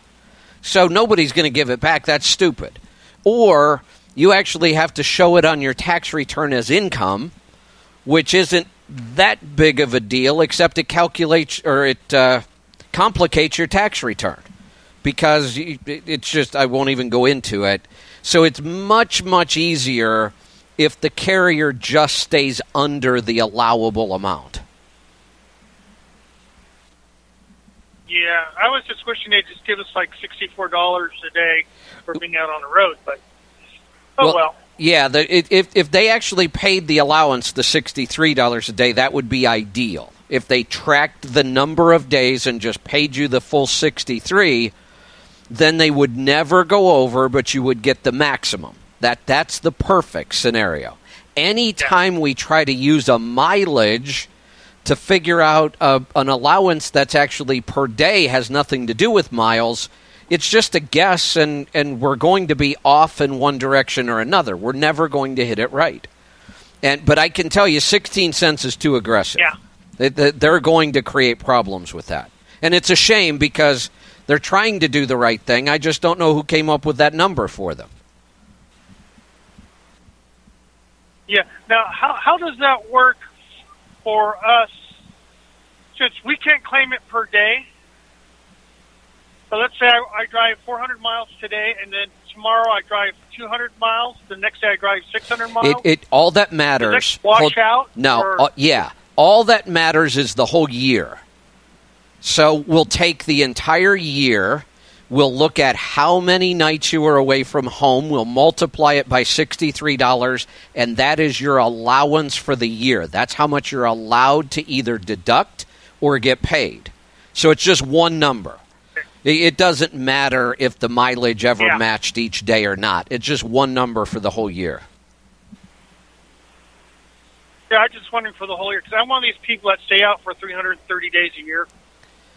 And like I say, most people, I claim 18,000. Well, let's do some quick numbers for you then, because you might not be in that bad a shape. So, how many miles do you think you'll do? Or how many miles did you do in 2017? I usually average 140 to 150,000. Okay, so let's call it 145,000. And you are, and how many, you said 300 and how many days?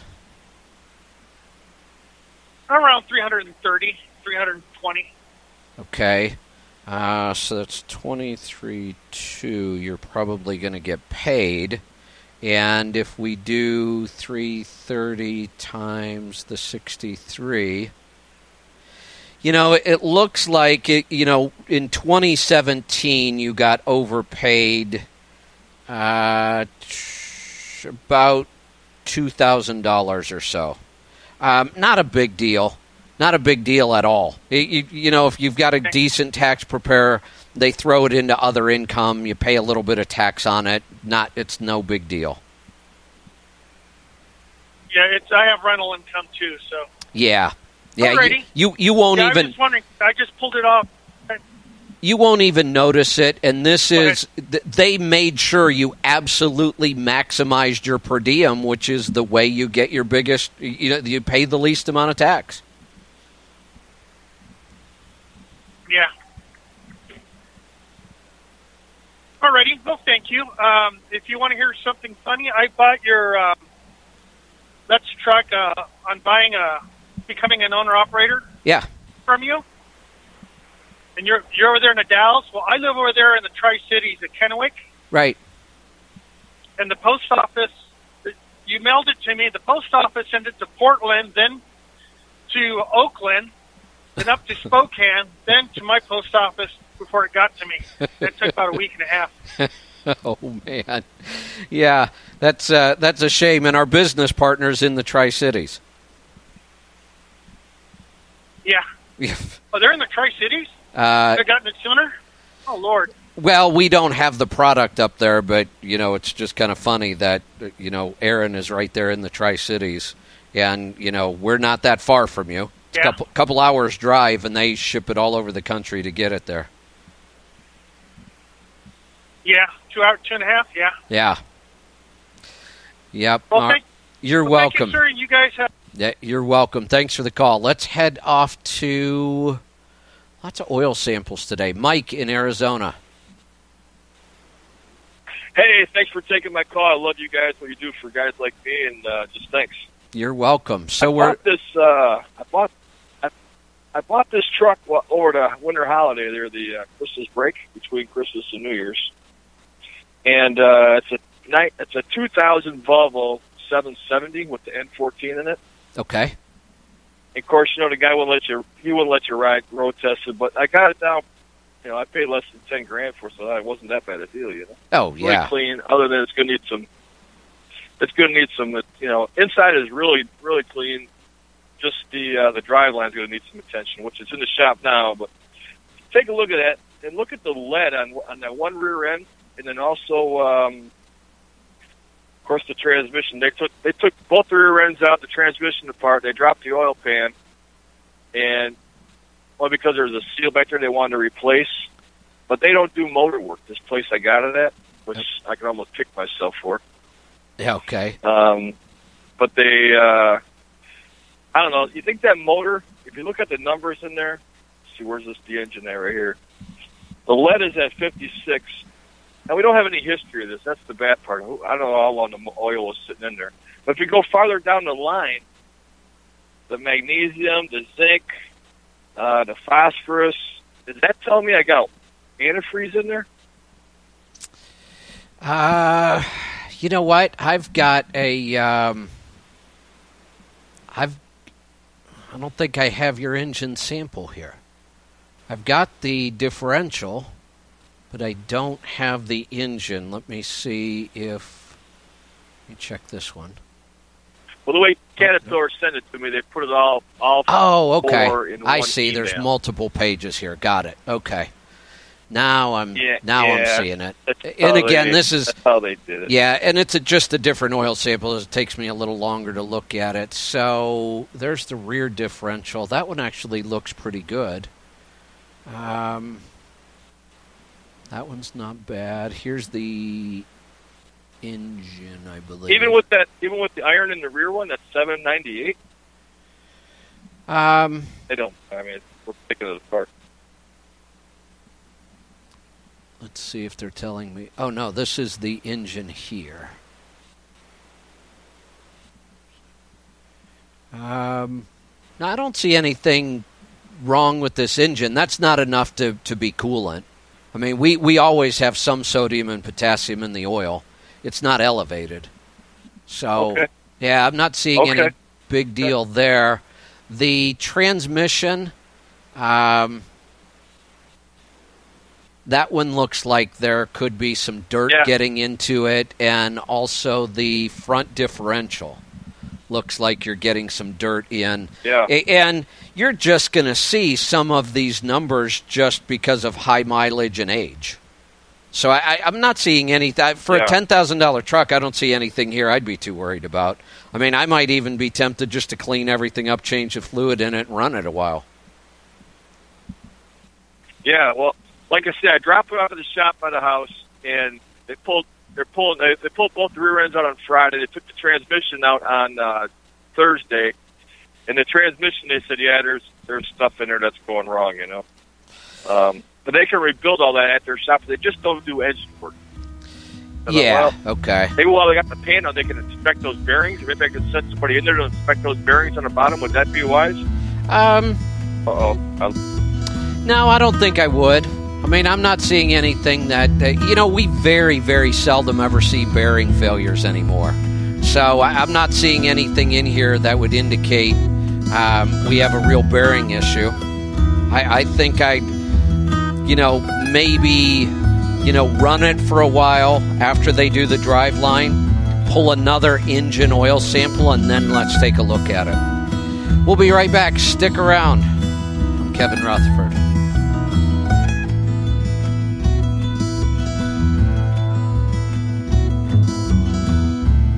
This is a really fun experience. Ed Sheeran stunned a small club. In love with the shape of Taylor Swift stripped it down in studio. Call it what you want, yeah. 2017 was so full of magical pop music moments that we're not ready to let go just yet. Selena Gomez is here. Hi, guys. Catch encores of exclusive Sirius XM performances and interviews. Plus the year's biggest hit songs on countdowns from Hit 1 and The Pulse. Sirius XM's Best of Pop 2017. On now through January 9th on Spotlight Channel 4. Do you have sleep apnea? Are you tired of dragging your big, bulky CPAP device with you whenever you leave home? Yeah, well, I was too. That's why I'm so glad I called to try the Transcend Mini CPAP for 10 nights. I can't imagine living without it now. My Transcend is smaller than a soda can and weighs less than a pound. That's less hassle to carry than my shaving kit. Plus, I was able to add a battery pack that's as tiny as a deck of cards. But hey, that's not all. Transcend is FAA compliant too, which means I can finally sleep comfortably while flying. Heck, I can sleep comfortably anywhere now. So if that all sounds good to you, call now to give Transcend a try. You'll be glad you did. Experience the life-changing freedom to sleep comfortably anywhere thanks to Transcend, the world's very first mini CPAP. To receive your risk-free 10-night trial, call now. 1-800-900-8313. Again, that's 1-800-900-8313. 1-800-900-8313. Warning. If you're drowning in debt you can't afford, do not let the credit card companies trick you into thinking that you have to pay it all back, because you don't. What the credit card companies don't want you to know is that there's actually a way to get debt-free without paying off your entire debt or going bankrupt. If you have $5,000 or more in credit card debt, you now have the right to let us settle that debt for a fraction of what you owe. For free information, call Credit Associates now. 1-800-900-8407. We'll even show you how much money you could save. If you can't afford to pay off all your debt, do not let the credit card companies trick you into thinking that you have to. Call Credit Associates now for free information on how to get debt-free faster than you ever thought possible without debt consolidation or bankruptcy. We depend on your success and offer a guarantee, so there's no risk. For free information, call now. 1-800-900-8407. That's 1-800-900-8407. 1-800-900-8407. Who says being cheap is a good thing? We do. CheapOair.com. There's nothing wrong with saving money, with being smart, with being cheap. Download, click, or call to save on flights, hotels, car rentals, and more. Go ahead. Be smart. Be cheap. CheapOair.com. Go online or call 888-657-7773. 888-657-7773. CheapOair.com. Go ahead. Be cheap. Road Dog Trucking Radio. 18 wheels. That's how we roll. Sirius X.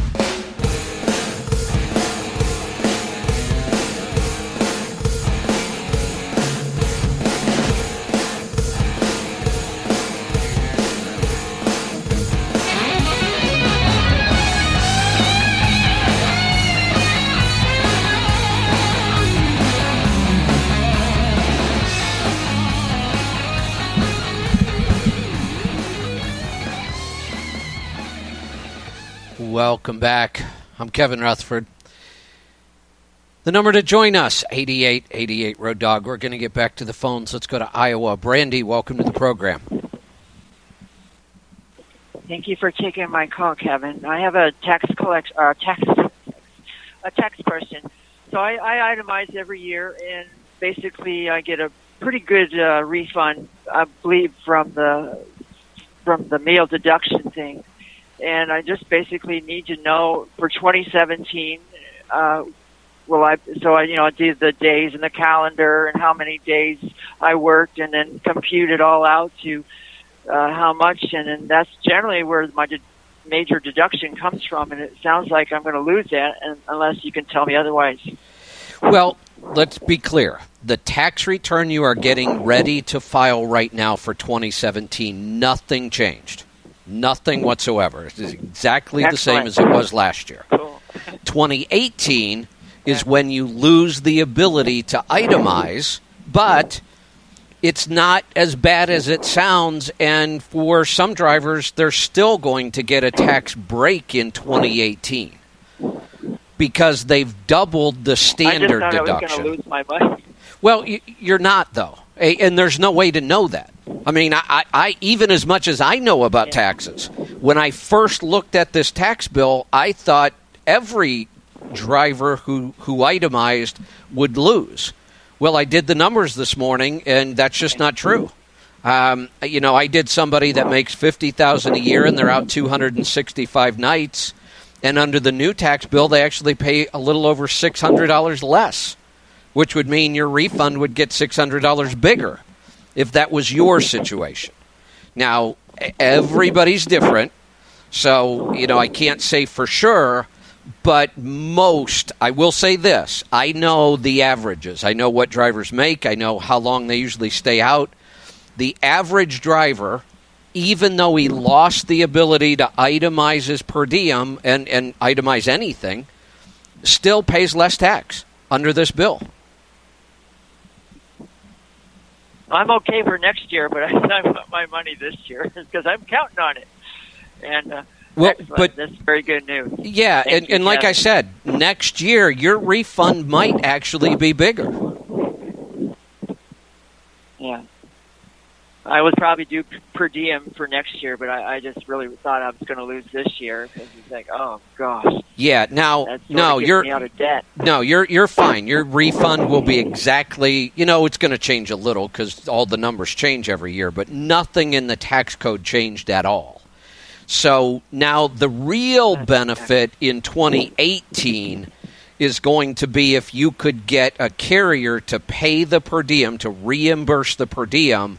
That's where the real savings comes in, thousands of dollars.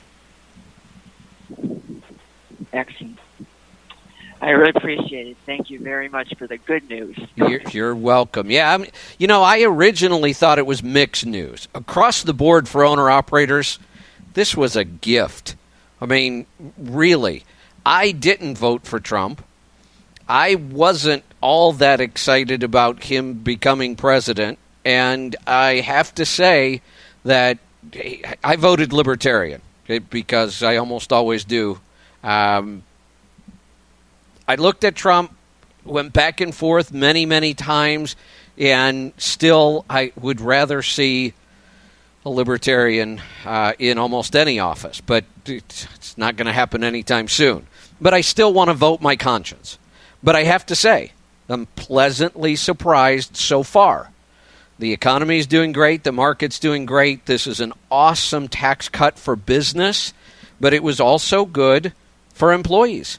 And we see companies giving bonuses. We see companies giving raises. We see companies like Apple that's going to repatriate, bring back $200 billion to our country. And they're going to pay tax on it, and then they're going to use it in our country. I can't find anything bad about this tax bill.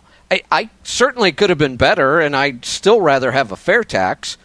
But, I was just getting into the industry in 1986 when we had our last major tax law change. And I started doing taxes about 4 years after that because of that tax law change, because so many accountants didn't understand how that change in 1986 affected owner-operators. That was why I got into the business. and started doing owner-operator and driver tax returns back in 1990 because even 4 years after that change, most accountants still didn't get it. They didn't know how to get drivers and owner-operators the best tax return possible. Here we are again, 30 years later, and I feel like I've come full circle. We have another huge opportunity because of a tax law change, and the vast majority of tax preparers will not understand, first off, how this affects the trucking industry, and they won't know how to maximize it. So we are gearing up for a very, very busy tax season. But I have also said, and I'll say it again, we will control the number of people we take. You have to. I've been in this business long enough. You can get completely overwhelmed, and then you end up letting your clients and customers down. We're not going to do that. We are going to watch the numbers every single week, and at some point we will probably have to stop taking new clients. I wish I could just bring in enough people to cover it, but I've been down this road before, and I know you just can't. You can't bring in enough good quality people and train them fast enough to cover the kind of rush I expect we're going to get. So we'll limit the numbers to make sure we provide our level of customer service. So if you would like us to do your tax return, we're going to be doing a couple things. Within the next week or so, I should have a form up. We'll make sure it goes on the homepage where you can go in and submit your 2016 probably tax return to us, and we'll review it just to see if it was done correctly. And we can also then use those numbers to give you a projection for 2018.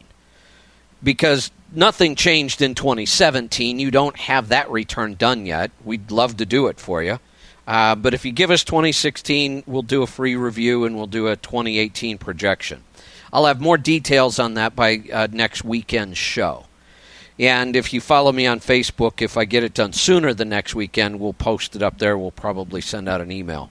You can always call us. So if you're just saying, look, I just want you to do my tax or accounting work, just call us. We have a great team that'll take care of you. It's 855-800-FUEL. 855-800-3835. We're going to get back to the phones. We're off to Pennsylvania. Dennis, welcome to the program. Good evening. Relatively a new listener. I caught you the past couple days. Feel like I'm talking to myself when I hear you speak. And I'll tell you, to the listeners that aren't familiar, you're hitting on all cylinders, and I assure them you do not have a bad cam. You're running properly. Now, my question is, with the per diem, I was under the understanding it was $63 per day, but it was only 80% of the 63. You are 100%. So I need a little clarity on that. Yeah, you're correct, but I'll help you clarify because this confuses a lot of people. So the per diem, people say, well, if it's, instead of just saying it's 80%, why don't you just tell us that the allowance is $50.40, which would be 80% of the $63? The reason they don't is because the per diem allowance itself is $63 a day. What that tells me is that if I'm an employer, if I'm the carrier, and I want to reimburse my drivers for their meal expense on the road, I am allowed to reimburse them at that rate, $63 a day. But when we take a tax deduction for the rate, just because it's the IRS and they like to complicate everything, they only allow you to deduct 80% of what you actually spent, or the allowance. So if a carrier pays it to the driver or reimburses it to the driver, they're allowed to reimburse at the full rate of $63 a day. When we fill out a tax return, we put in the total, the $63 a day times the number of days, but then on the very next line, they make us take 20% of that off, so we're only getting the 80% deduction. So you're correct. It's just a complicated IRS, mumbo jumbo. Now, anybody that's not subject to hours of service, they're still allowed to deduct per diem, but they only get 50% of their allowance. Well, doesn't it get worse than that? Because the first day away from home and the first day home, they only allow 50% of the 63, 80% of the half of... You're almost correct. Almost. I'll come back and I'll clarify that one for you, too. You are right. Partial days, we have to treat a little differently. But we have a different interpretation of that. It helps a little. I'll talk about that and more when we get back. Stick around. I'm Kevin Rutherford.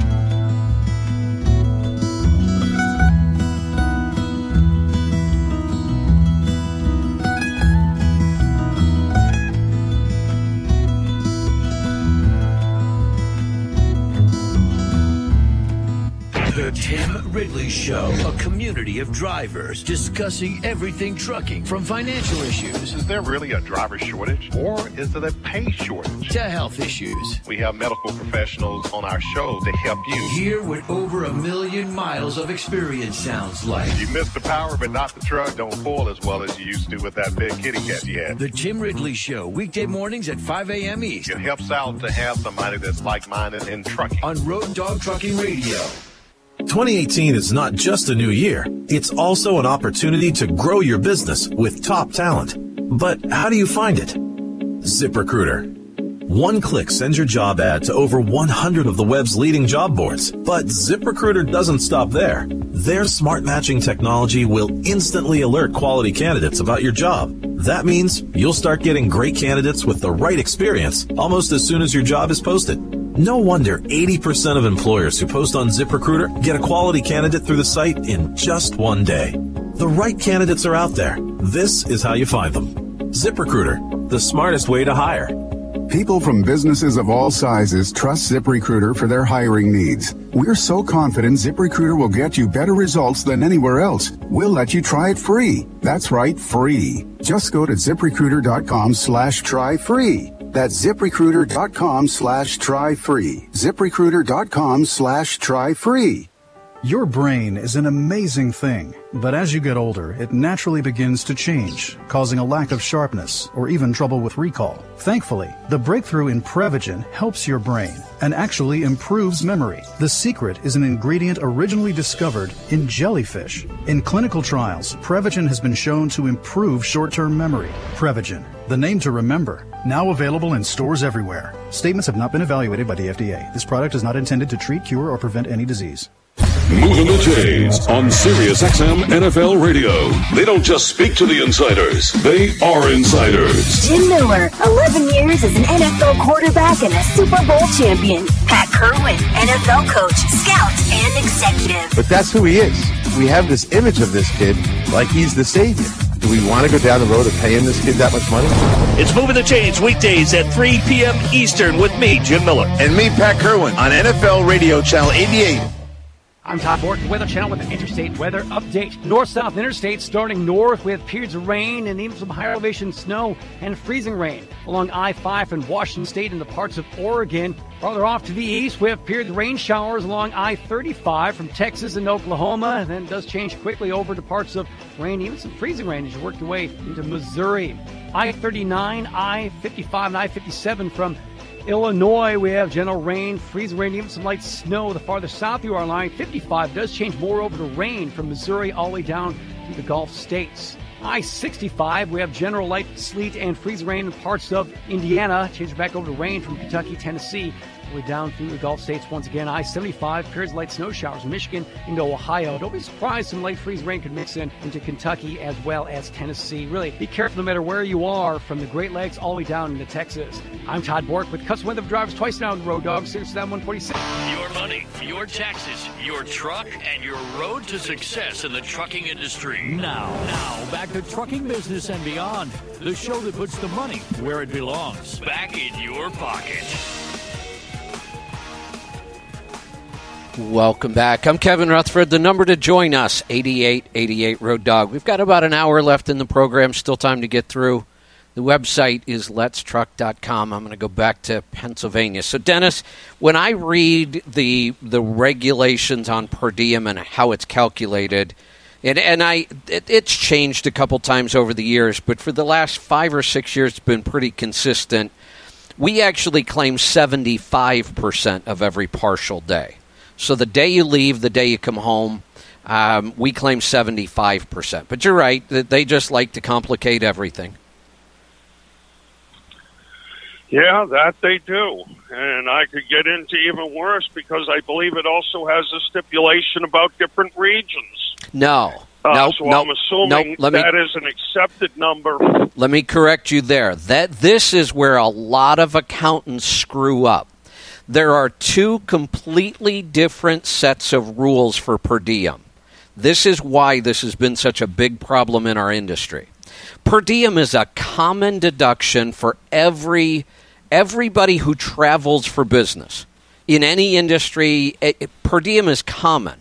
The thing is, there's one set of per diem rules for most people and a completely different set for anybody that's subject to hours of service rules.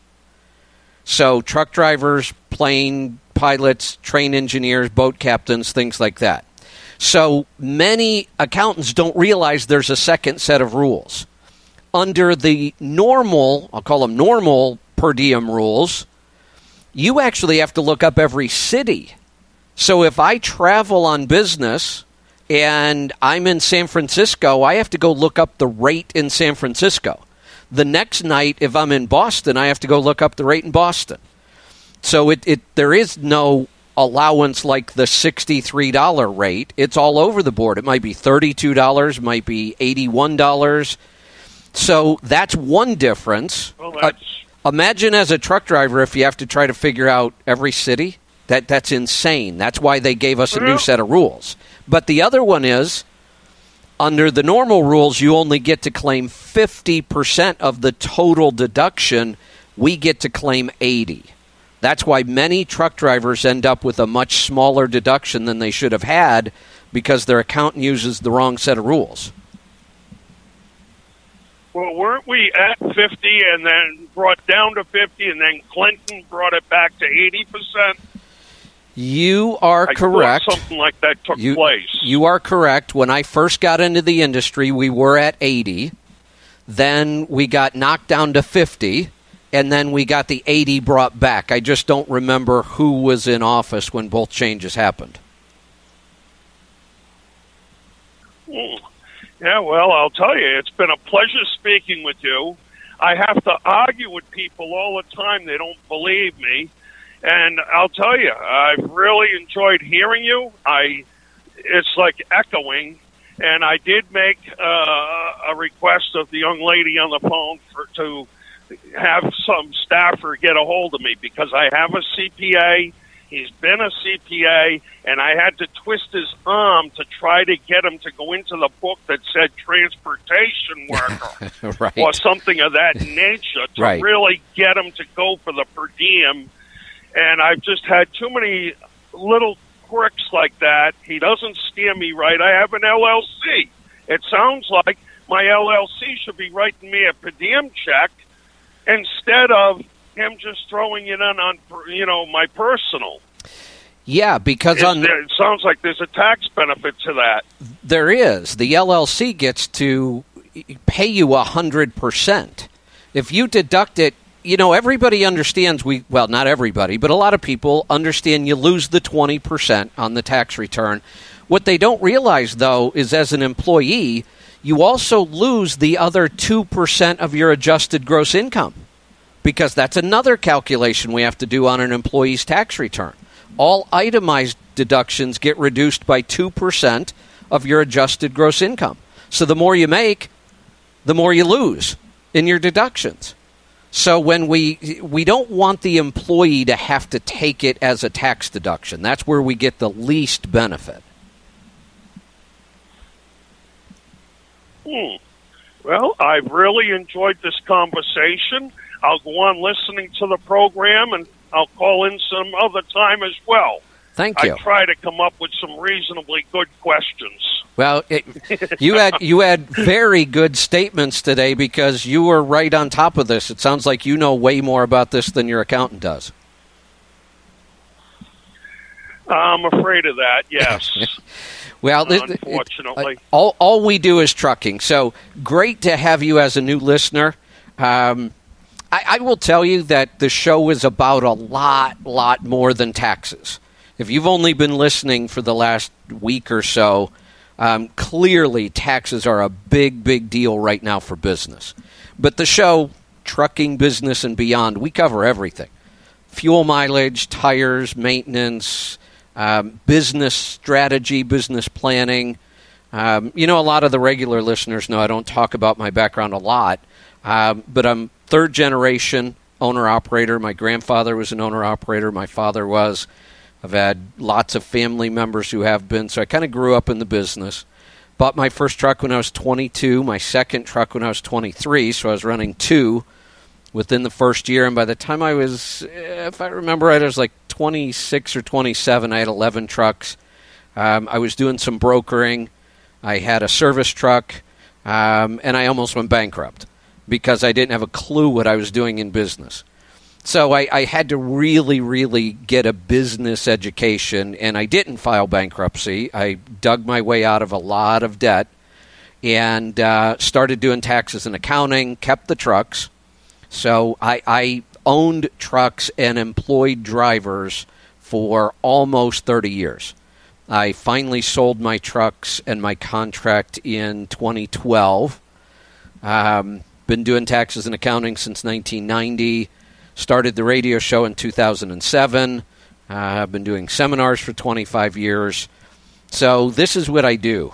If you've got a question about trucking, it's probably very seldom do I ever get a question I haven't had before.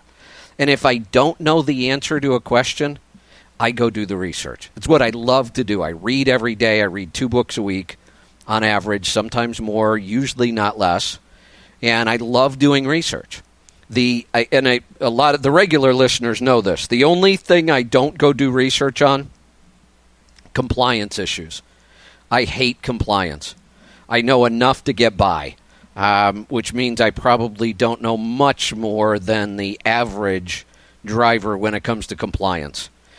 We do have some regular listeners, and we consider them team members here. Dale Howard is excellent at compliance issues. So if I have a compliance question and Dale's listening, he calls in and helps me out. Dale's been on both sides of the hood. He's been in compliance for years. He's been an owner-operator. He's been a driver. So he really helps me out with compliance. Matt helps me with some compliance issues and fuel tax and some other things like that. So we've got great listeners. We've got a great team here at Let's Truck. So there aren't that many questions we can't get answered. So great to have you as a new listener. And you'll see once we get through taxes that we talk about a lot of other stuff around here. Let's go to Pennsylvania. Scott, welcome to the program. Hi, Kevin. How are you doing today? Good. What's on your mind? I got an oil sample for you to look at if you could. Oh. My first one I've ever done. Just need some guidance through it. Oh, yeah. Everything looks good except one thing, and we've got to figure out what happened. It looks like somebody took your oil filler cap off and poured some dirt in your engine. Well, what happened was we changed the oil pan, and then I'll tell you the rest of the story. Prior to this, 12,000 miles, did an oil pan on it. That worked fine, put it all back together, ran down the road, started losing oil pressure. Okay, so we changed oil, never brought it back up, changed oil again, tried a couple things. Just about 2 weeks ago, dropped the oil pan again. Somebody left a rag in my oil pan. Oh, boy. Yeah, so I believe that's where the silicon came from. Yeah. Why it's so high. That obviously explains a dirty it. rag floating around the oil pan. Yeah, that'll do it. I wasn't too far off, though. Yeah. Yeah. No, you weren't. We couldn't figure it out for the life of us. My oil pressure went to 31 pounds and down to 26, and that's when we changed it and ended up scoring a couple bearings. So we did rod and main bearings and took the rag out of there because that doesn't belong there. Yeah. Okay. What's amazing how much I can tell from looking at an oil sample. I didn't guess a rag, but I guess somebody poured some dirt in there. Everything else looks good. You don't have any fuel dilution. Your soot's low, so that tells us the engine's running well. It's burning the oil completely. Your viscosity is perfect. Base number is holding up really well. Okay. There's iron's a little higher than I'd like to see it based on the miles on the oil, but that's because of the silicon. I mean, the silicon is what causes the iron wear. So once we get that silicon cleared up, then I think everything is just fine. That's the only thing I see wrong with this sample. We're almost at the break. Let me put you on hold a second just to make sure we've got all your questions answered. We'll be right back. Stick around. I'm Kevin Rutherford.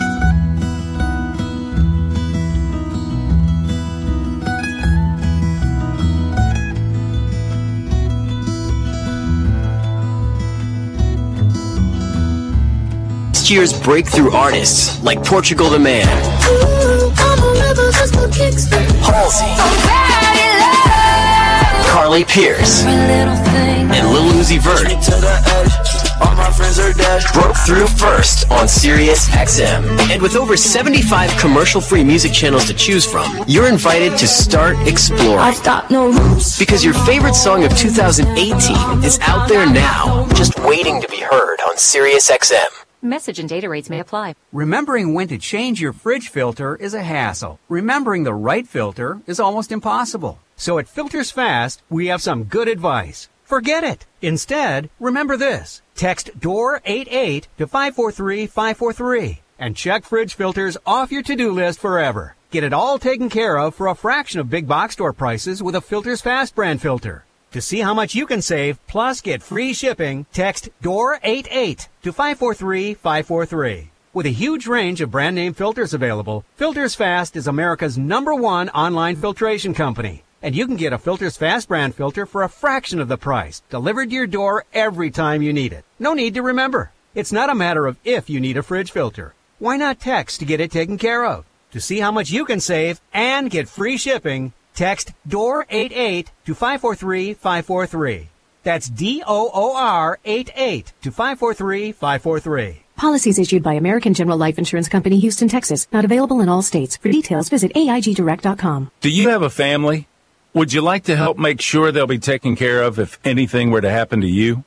If you answered yes, you probably need life insurance. Now, do you think life insurance is expensive?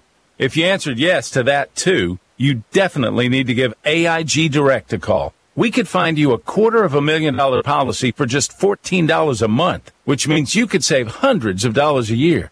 Call us now for a free, no-obligation quote. 1-800-700-9920. Since 1995, we've helped millions of people find out if they could save up to 70% on their term life insurance. See how affordably we can help you protect your family. Call AIG Direct now for your free quote. 1-800-700-9920. You could save up to 70%. That's 1-800-700-9920. 1-800-700-9920. Owner-operators, does your truck need an engine overhaul but you lack the cash or credit? Is your bruised credit preventing a truck purchase or early lease buyout? Call CAG Truck Capital. Good credit, bad credit, startups, and even bankruptcy. Qualify for your loan over the phone at 800-932-CASH. 800-932-CASH. For simple, no-hassle engine overhaul or truck financing, call 800-932-CASH. Get the cash for your truck at 800-932-CASH. At 7 a.m. East, it's the Dave Nemo Show. On the Dave Nemo Show, we'll wake you up and catch you up with what's going on. Exclusively on...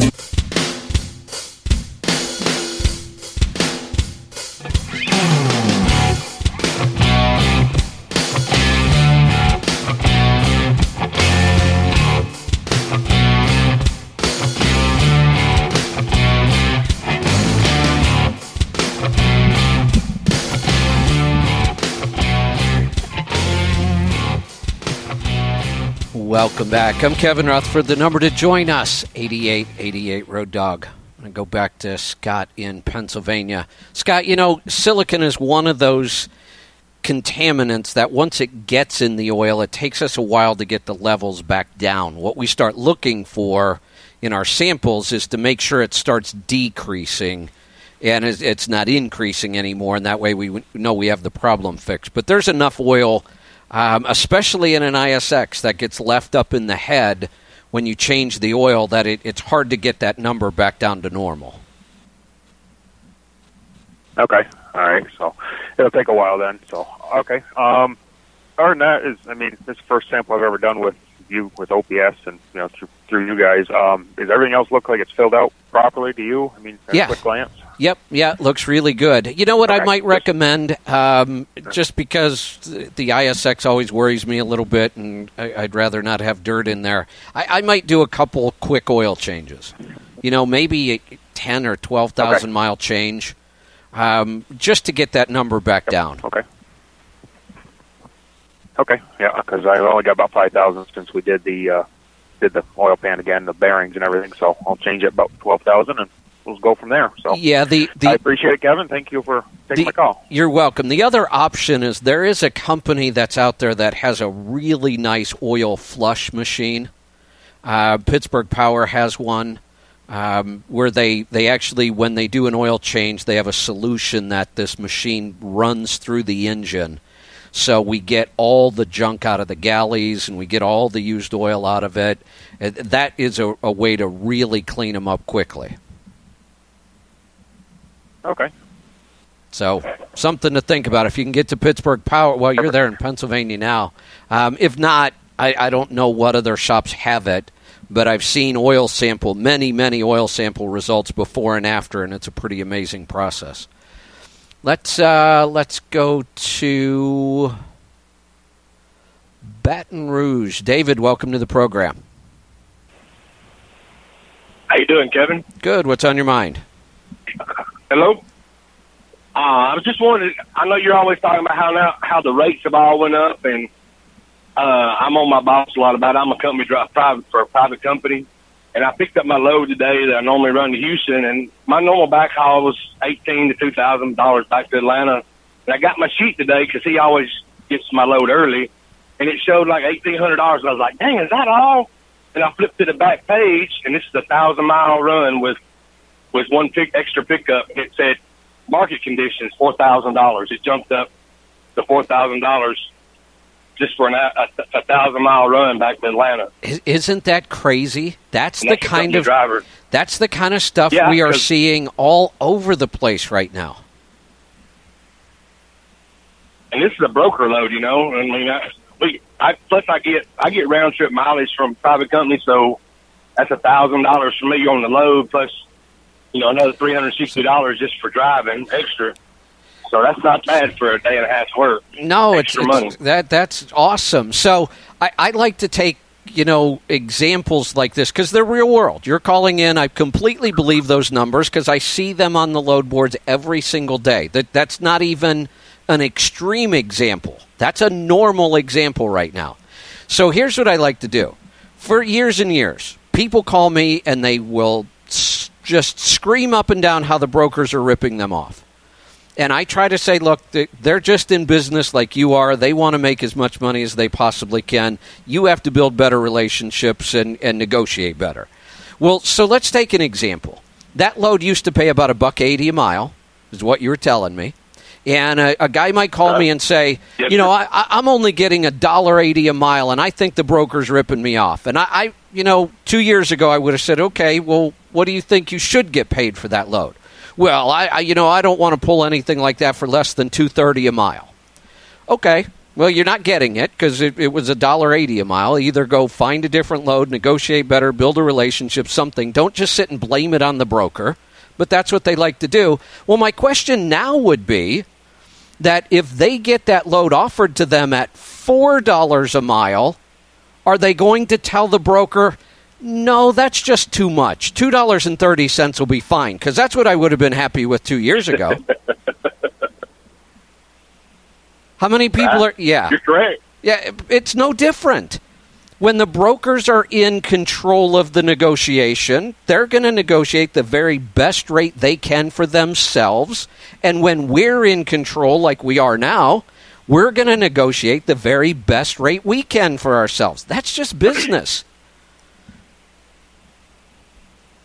And it seems like this load normally is just a straight load, straight haul out of San Antonio. They split it up. They split the load up for me to go somewhere else, like half the load. I don't know if that's because they're trying to get, just a little, half the load of the product from Could one be. place and half the load because there's not enough trucks or what. Absolutely. Could be. That wouldn't surprise me at all.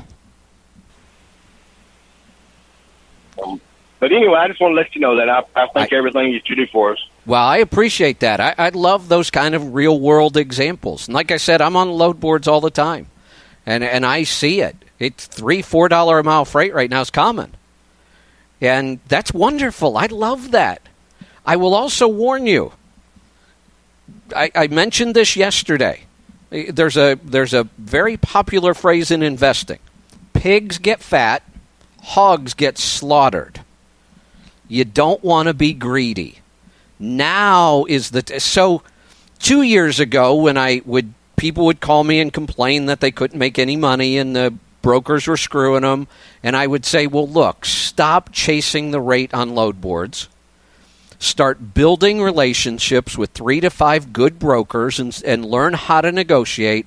And before I could even finish my sentence, they'd start screaming at me, brokers won't negotiate. Well, yes, they will. I've been in this business a long time. I've been on both sides of that desk, carrier and a broker. Brokers absolutely will negotiate, especially when you provide really good value to them, which is what you should be doing. They're your customer. But if you didn't believe brokers would negotiate 2 years ago, they did. They absolutely will today. But I would caution you, don't gouge them. Just like I don't want to work with brokers that would gouge me when things are bad. That's why I build relationships with them. I'm not going to gouge them when it's in my favor. I'm going to get a really good rate, but I'm not going to be a hog. Because if you are, and you are just taking everybody to the cleaners because you can right now, you're going to find that when the tables turn, and they will, they always do. I've been through, I'd have to go back and think about that. I've been through at least 10 of these cycles in 30-some years of rates up and down all over the board. I track this stuff all the time. So we're in a wonderful cycle right now. Don't use it to just rape everybody. Use it to build really good relationships. This is a great opportunity. Don't blow it. Don't get greedy in the short term. Let's go to Pennsylvania. Andy, welcome to the program. How you doing, Kevin? Good. I got a question for you. I'm having a problem with my clutch fan. I got a 2006 Freightliner Columbia. I just had the clutch fan completely rebuilt. And when the clutch first kicks on, it'll kick off for a little bit. And then after it runs a while, it kicks back on, and then it locks in, won't go back off, until I pull the air line out of the solenoid. And once I release the pressure on it, it'll kick back off again, but then after it runs a while, it'll kick on again. Okay. Believe it or not, these clutch... Any ideas? Yeah, I have several, and that's the problem. The clutch fan, which seems like it should be a pretty simple fix, is never simple. But you did something good because you did a troubleshooting step that tells us something. The clutch fan is working fine. We have to figure out why it's getting air pressure at the wrong time. And it could be, believe it or not, it can be your air conditioner. The air conditioner can cause this. Your air compressor can cause this. A temperature sensor can cause this. There's probably and different trucks have different things that'll do it because of the configuration. There are 4 or 5 things that can cause that clutch fan to not operate correctly. So you just have to start troubleshooting the most likely. And you did one of the easy steps. Take the airline off and see what happens. Well, when it's not getting the pressure, it disengages the way it's supposed to. So something is sending the signal and then sending the air pressure that isn't supposed to be. So you've just got to work backwards through the system until you isolate what it is. You think it might be the solenoid itself? That wouldn't be first on my list. You know, it's possible. That's why I say this actually, when it seems like a simple issue, it requires some troubleshooting skills to know, which and like I say, there's a couple different configurations. So it's one of those things that's pretty tough to diagnose over the phone, but you just walk through those troubleshooting steps, eliminating one possibility at a time. The music's playing. I've got a board full of phone calls, but there still might be some time to get through. 8888 Road Dog. We'll get to more calls right after this break. Stick around. I'm Kevin Rutherford.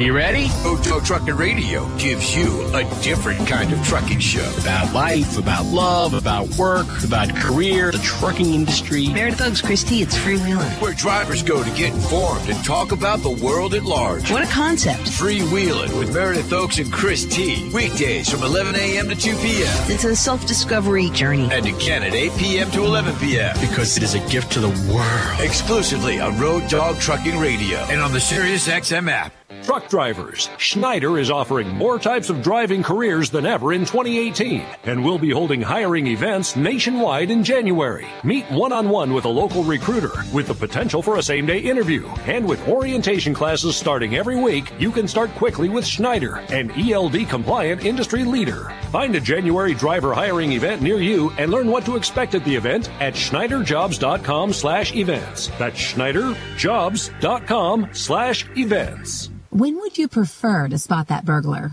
While he's outside, casing your home? Or after he breaks in? The best home security is the one that protects you inside and outside. That's Blink Home Security. Most home security is slow and unreliable and goes off after he breaks in. Too late.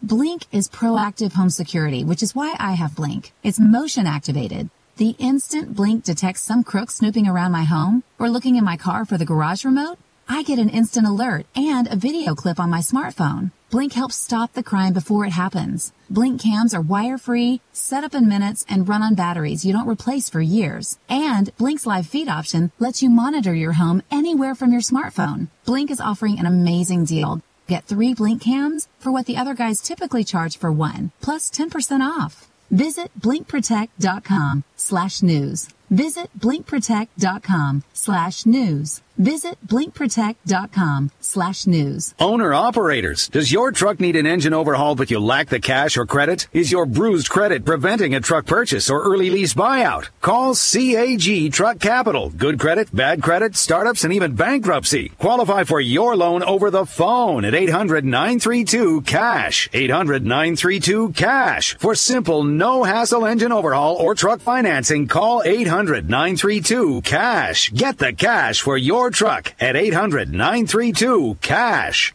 I'm Todd Bork, the Weather Channel with the Interstate Weather Update. Watch out as you work your way east-west interstates, anywhere from the Great Lakes down to the Gulf States. Starting north I-90, we have periods of light snow, sleet, and freezing rain anywhere from Pennsylvania all the way into parts of Wisconsin and Minnesota. Same thing for I-80 for the same states, but it does include Iowa. I-70, periods of light snow, sleet, and freezing rain as you work your way westward from Pennsylvania through Ohio, Indiana, Illinois, and Missouri, winding down in Kansas.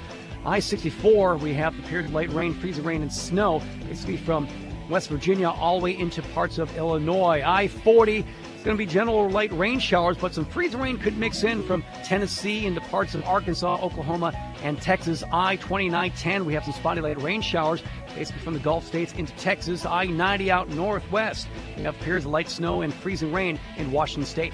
I'm Todd Bork with Custom Weather Drives twice now on the Road Dog. Sirius is at 146, and on the Sirius Smart Smart.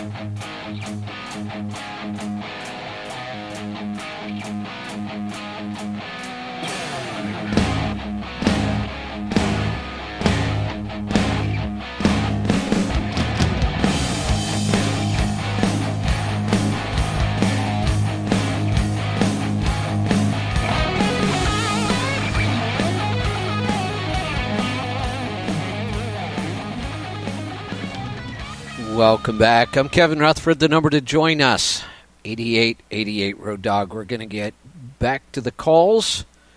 We are off to Alberta. Tim, welcome to the program. Good day. How are you? Good. What's on your mind today? You don't do Canadian taxes, do you, for the owner-operators?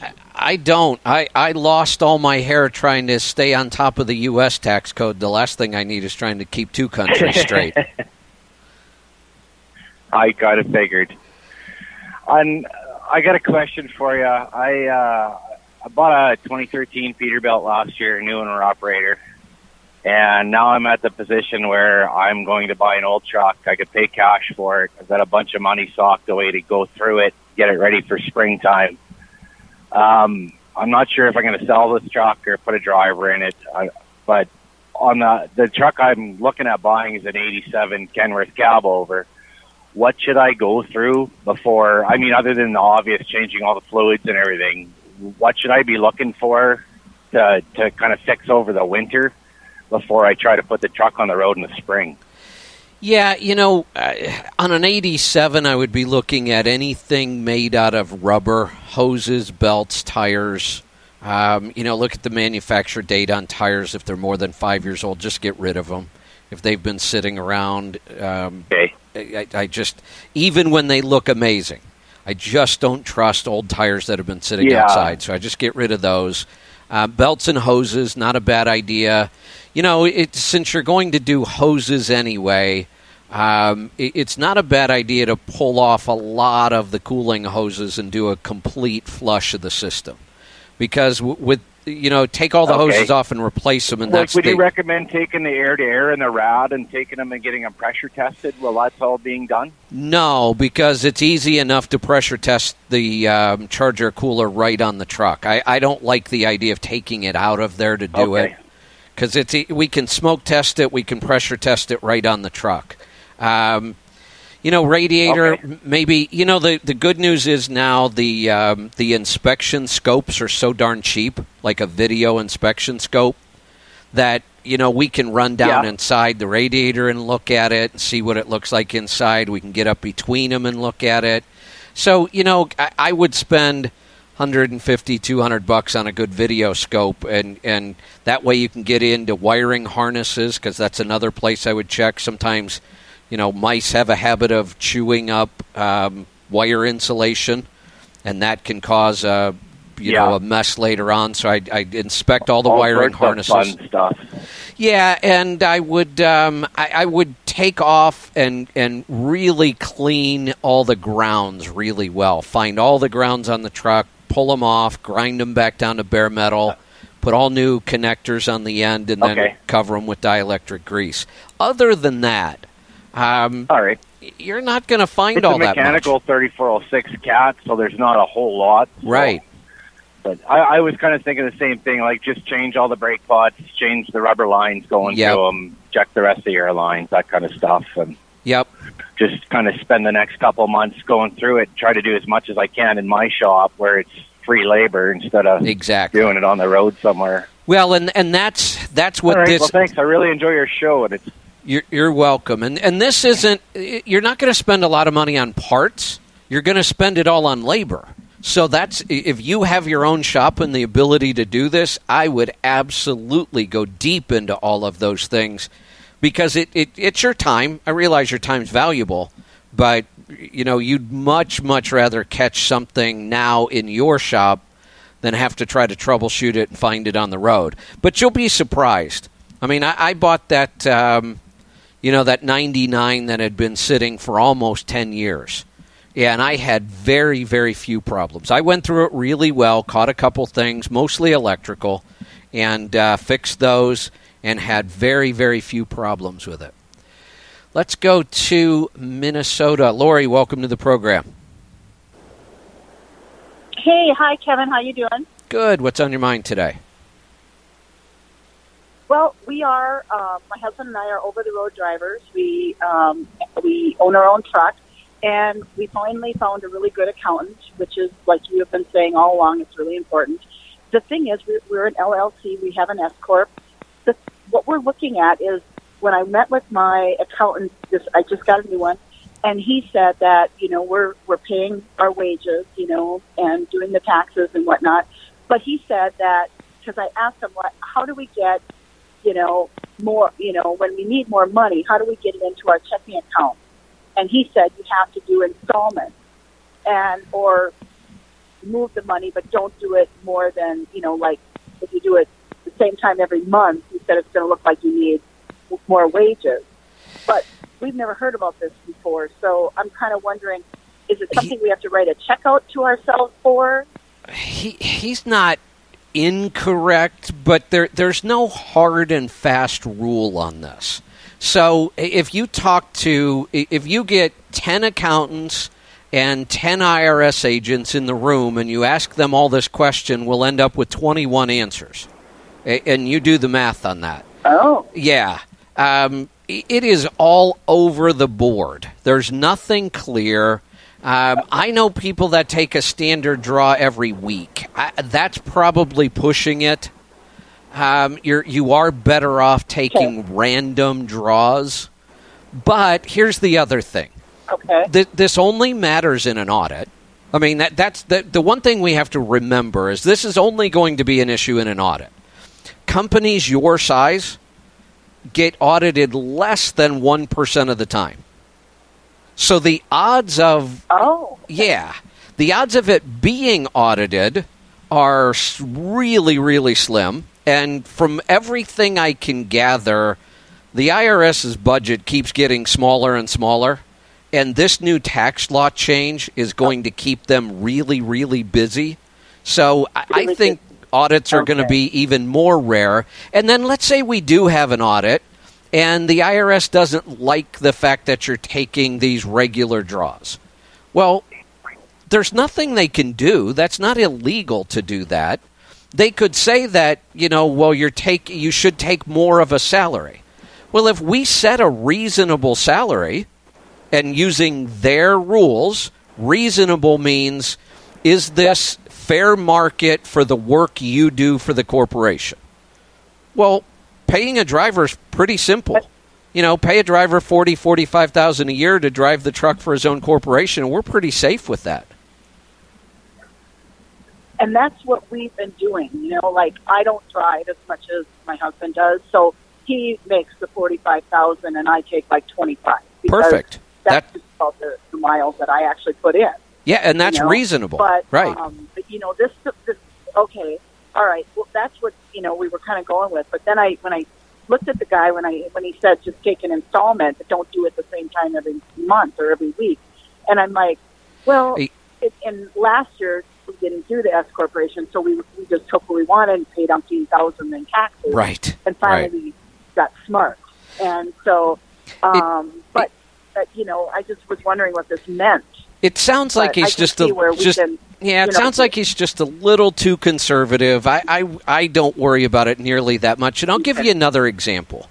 The reason we pay $45,000 or $40,000 is because there's a clear way to know how much you worked for your corporation. It's logged. I mean, we can go see how many miles you drove. So the IRS has a pretty clear way to say, hey, wait a minute. You worked this many days, you drove this many miles, so we know what a reasonable salary should be. I know, small businesses that you can't nail down what the owner is doing. How can the IRS ever prove how much I worked? Other than in a case like yours where we actually have to log it. But I know it in general, small S corporations, let's say that there's a total of, this is a pretty successful company, and let's say there's a total profit of $400,000. It's not unusual for them to take 4 parts draw to 1 part wage. That's way more aggressive than what we're doing with truck drivers. So, let's say it was $500,000 in profit. You might see a guy take $400,000 of it as a draw and only $100,000 as a salary. Okay, that makes sense.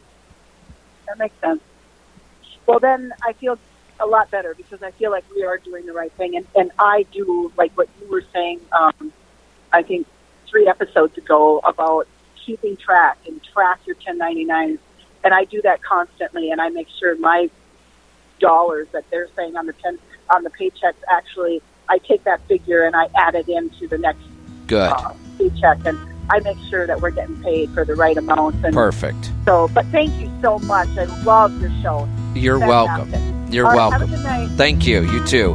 We'll be right back. We've got one more segment. I'll knock out a couple more calls right after this. Stick around. We'll be right back. I'm Kevin Rutherford.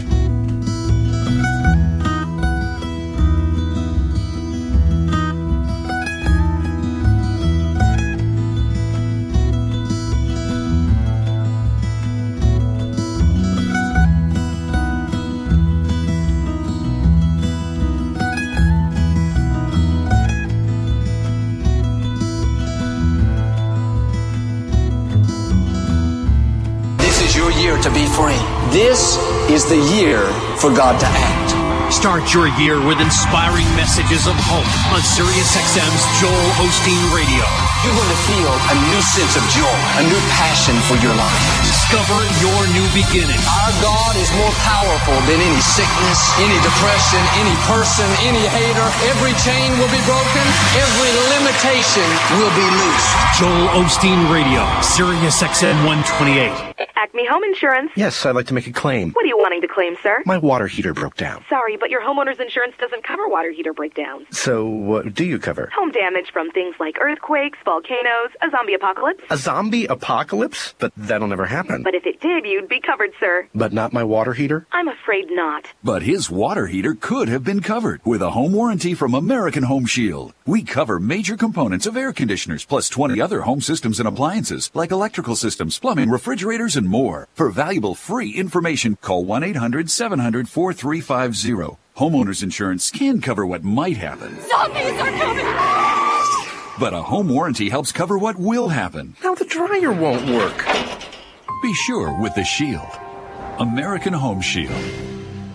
For valuable free information, call 1-800-700-4350. That's 1-800-700-4350. Limitations and exclusions apply. See plan for details. Think about it. You've got some great photos on your phone, but what are you doing with them?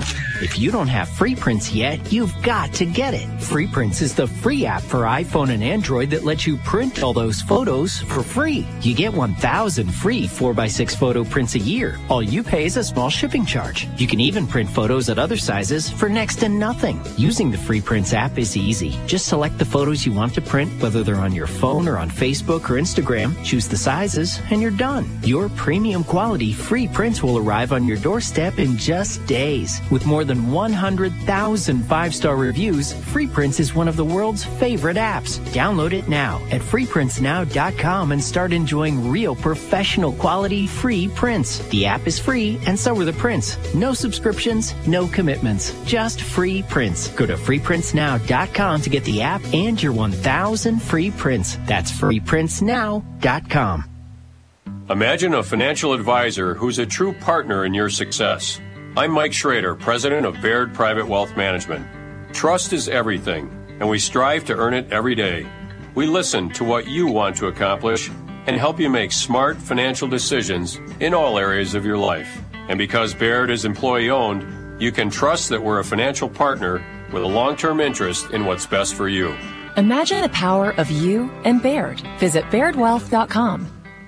Landline Now, weekday, 7 p.m. East. We report on pretty much everything trucking. We are very balanced, accurate, specifically for the driver. Landline Now.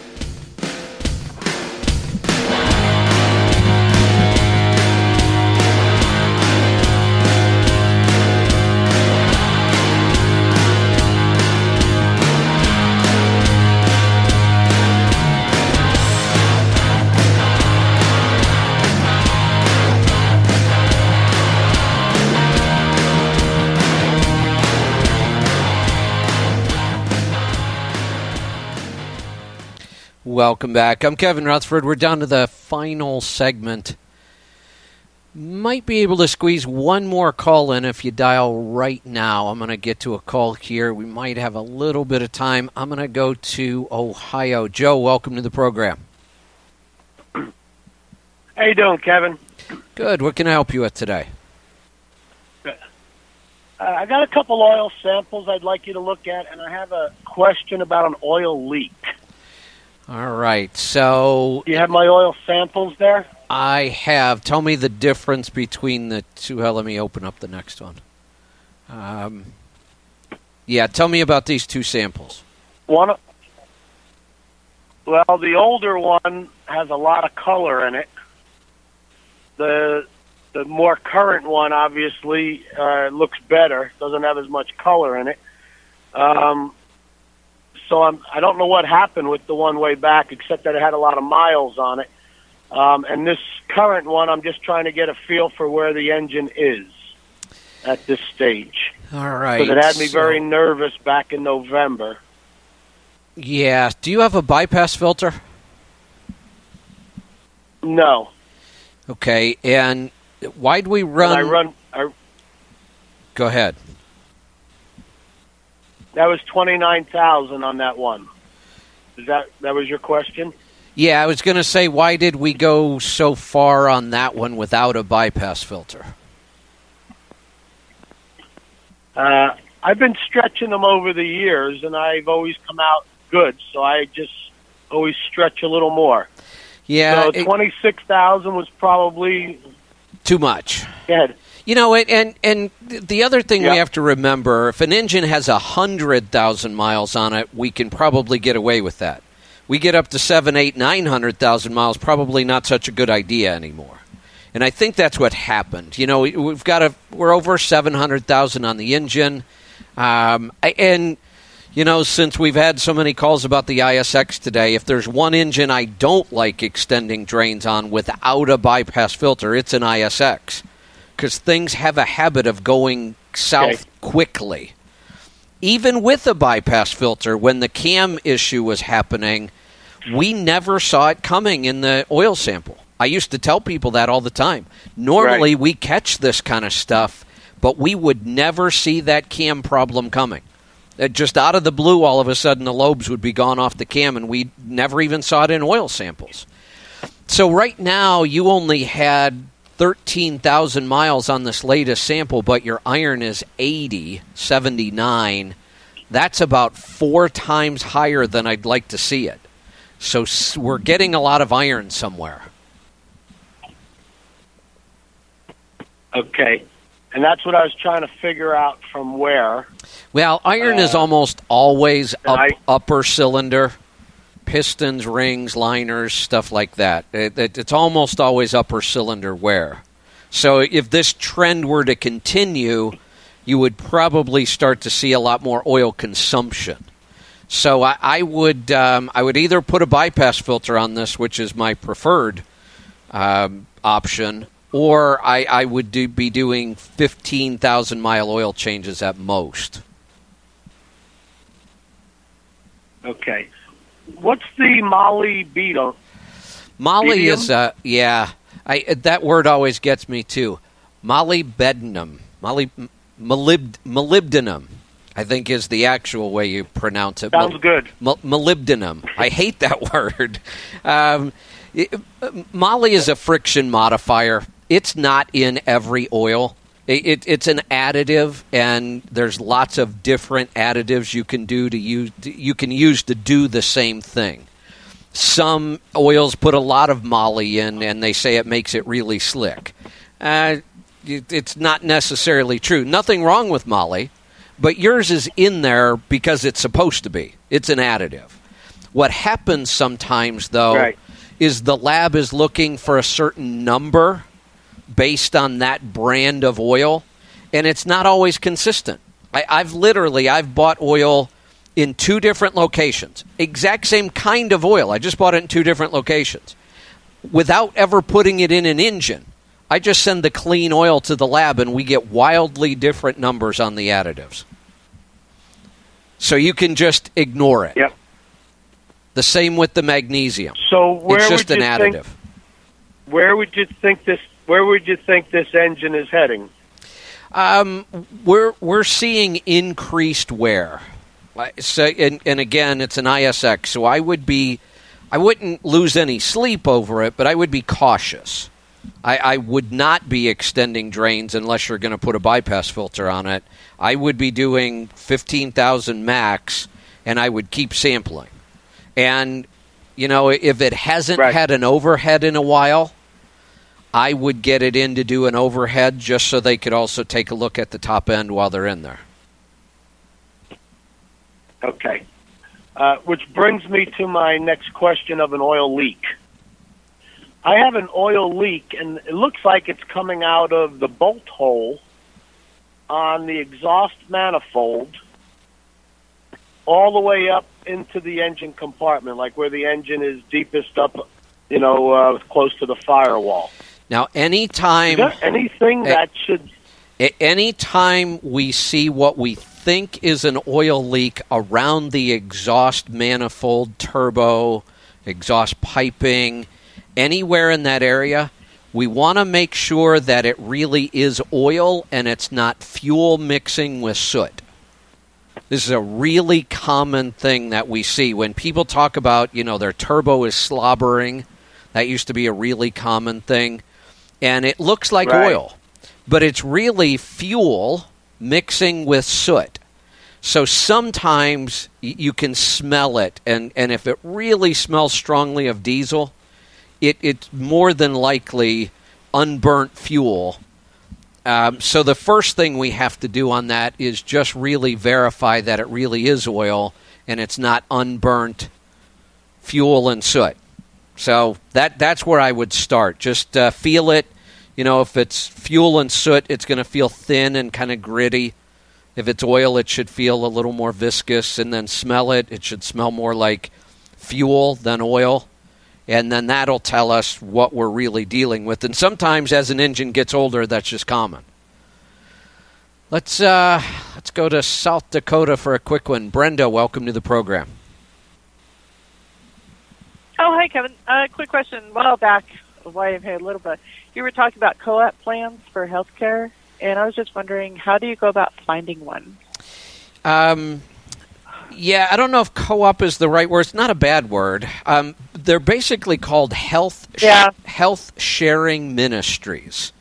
It's actually they're organized by different religious groups. The Mennonites have a big one, and you don't necessarily have to be a Mennonite.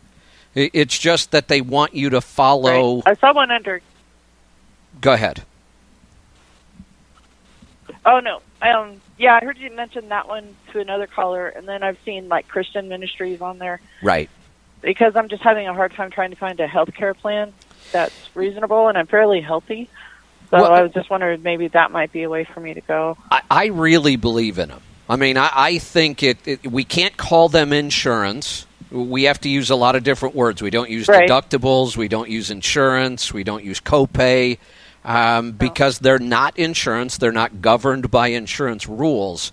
But I researched them heavily before I decided to get involved with one and start talking about it, and I couldn't be happier with mine. Okay. I mean, they're very transparent about how they pay out. They're right up front. So, I like the one that I'm in. How do you... Go ahead. Then how do you go about getting more information on that? Is there a website or? Yeah, if send an email. I don't like putting out the one that I use on the air because we get swamped. But I don't mind helping people with it. Send an email to support@letstruck.com, and I'll shoot you over a link. Okay. Yeah, I think I just did that because I wasn't sure if I was going to get through or not. So okay. I think I went ahead and do that, so I'll just wait for your response on that. Perfect. That'll work. Thank you. All right. Thanks for the call. Have a great rest of your day. All right. You too. Yep. That's going to wrap it up for us. We are all out of time. Great calls today. Thanks for all the help. Oh, I know what. I got an answer on the cab over car hauler. Paul didn't call in today, but Steve on Facebook said, and I thought this was the case, there is a hydraulic for the rack itself, even if there's a car on it. It'll lift enough so the cab over will go forward. And Freightliner actually built a special chassis to allow that to work even better. I knew there had to be something fairly simple to that, but it's been quite a long time since I've looked at a cab over car hauler. So thanks to Steve for that answer on Facebook. We'll see you next time. Be safe, be profitable, be fit and healthy. Always do the hard work and master the journey. I'm Kevin Rutherford. Good night, everyone.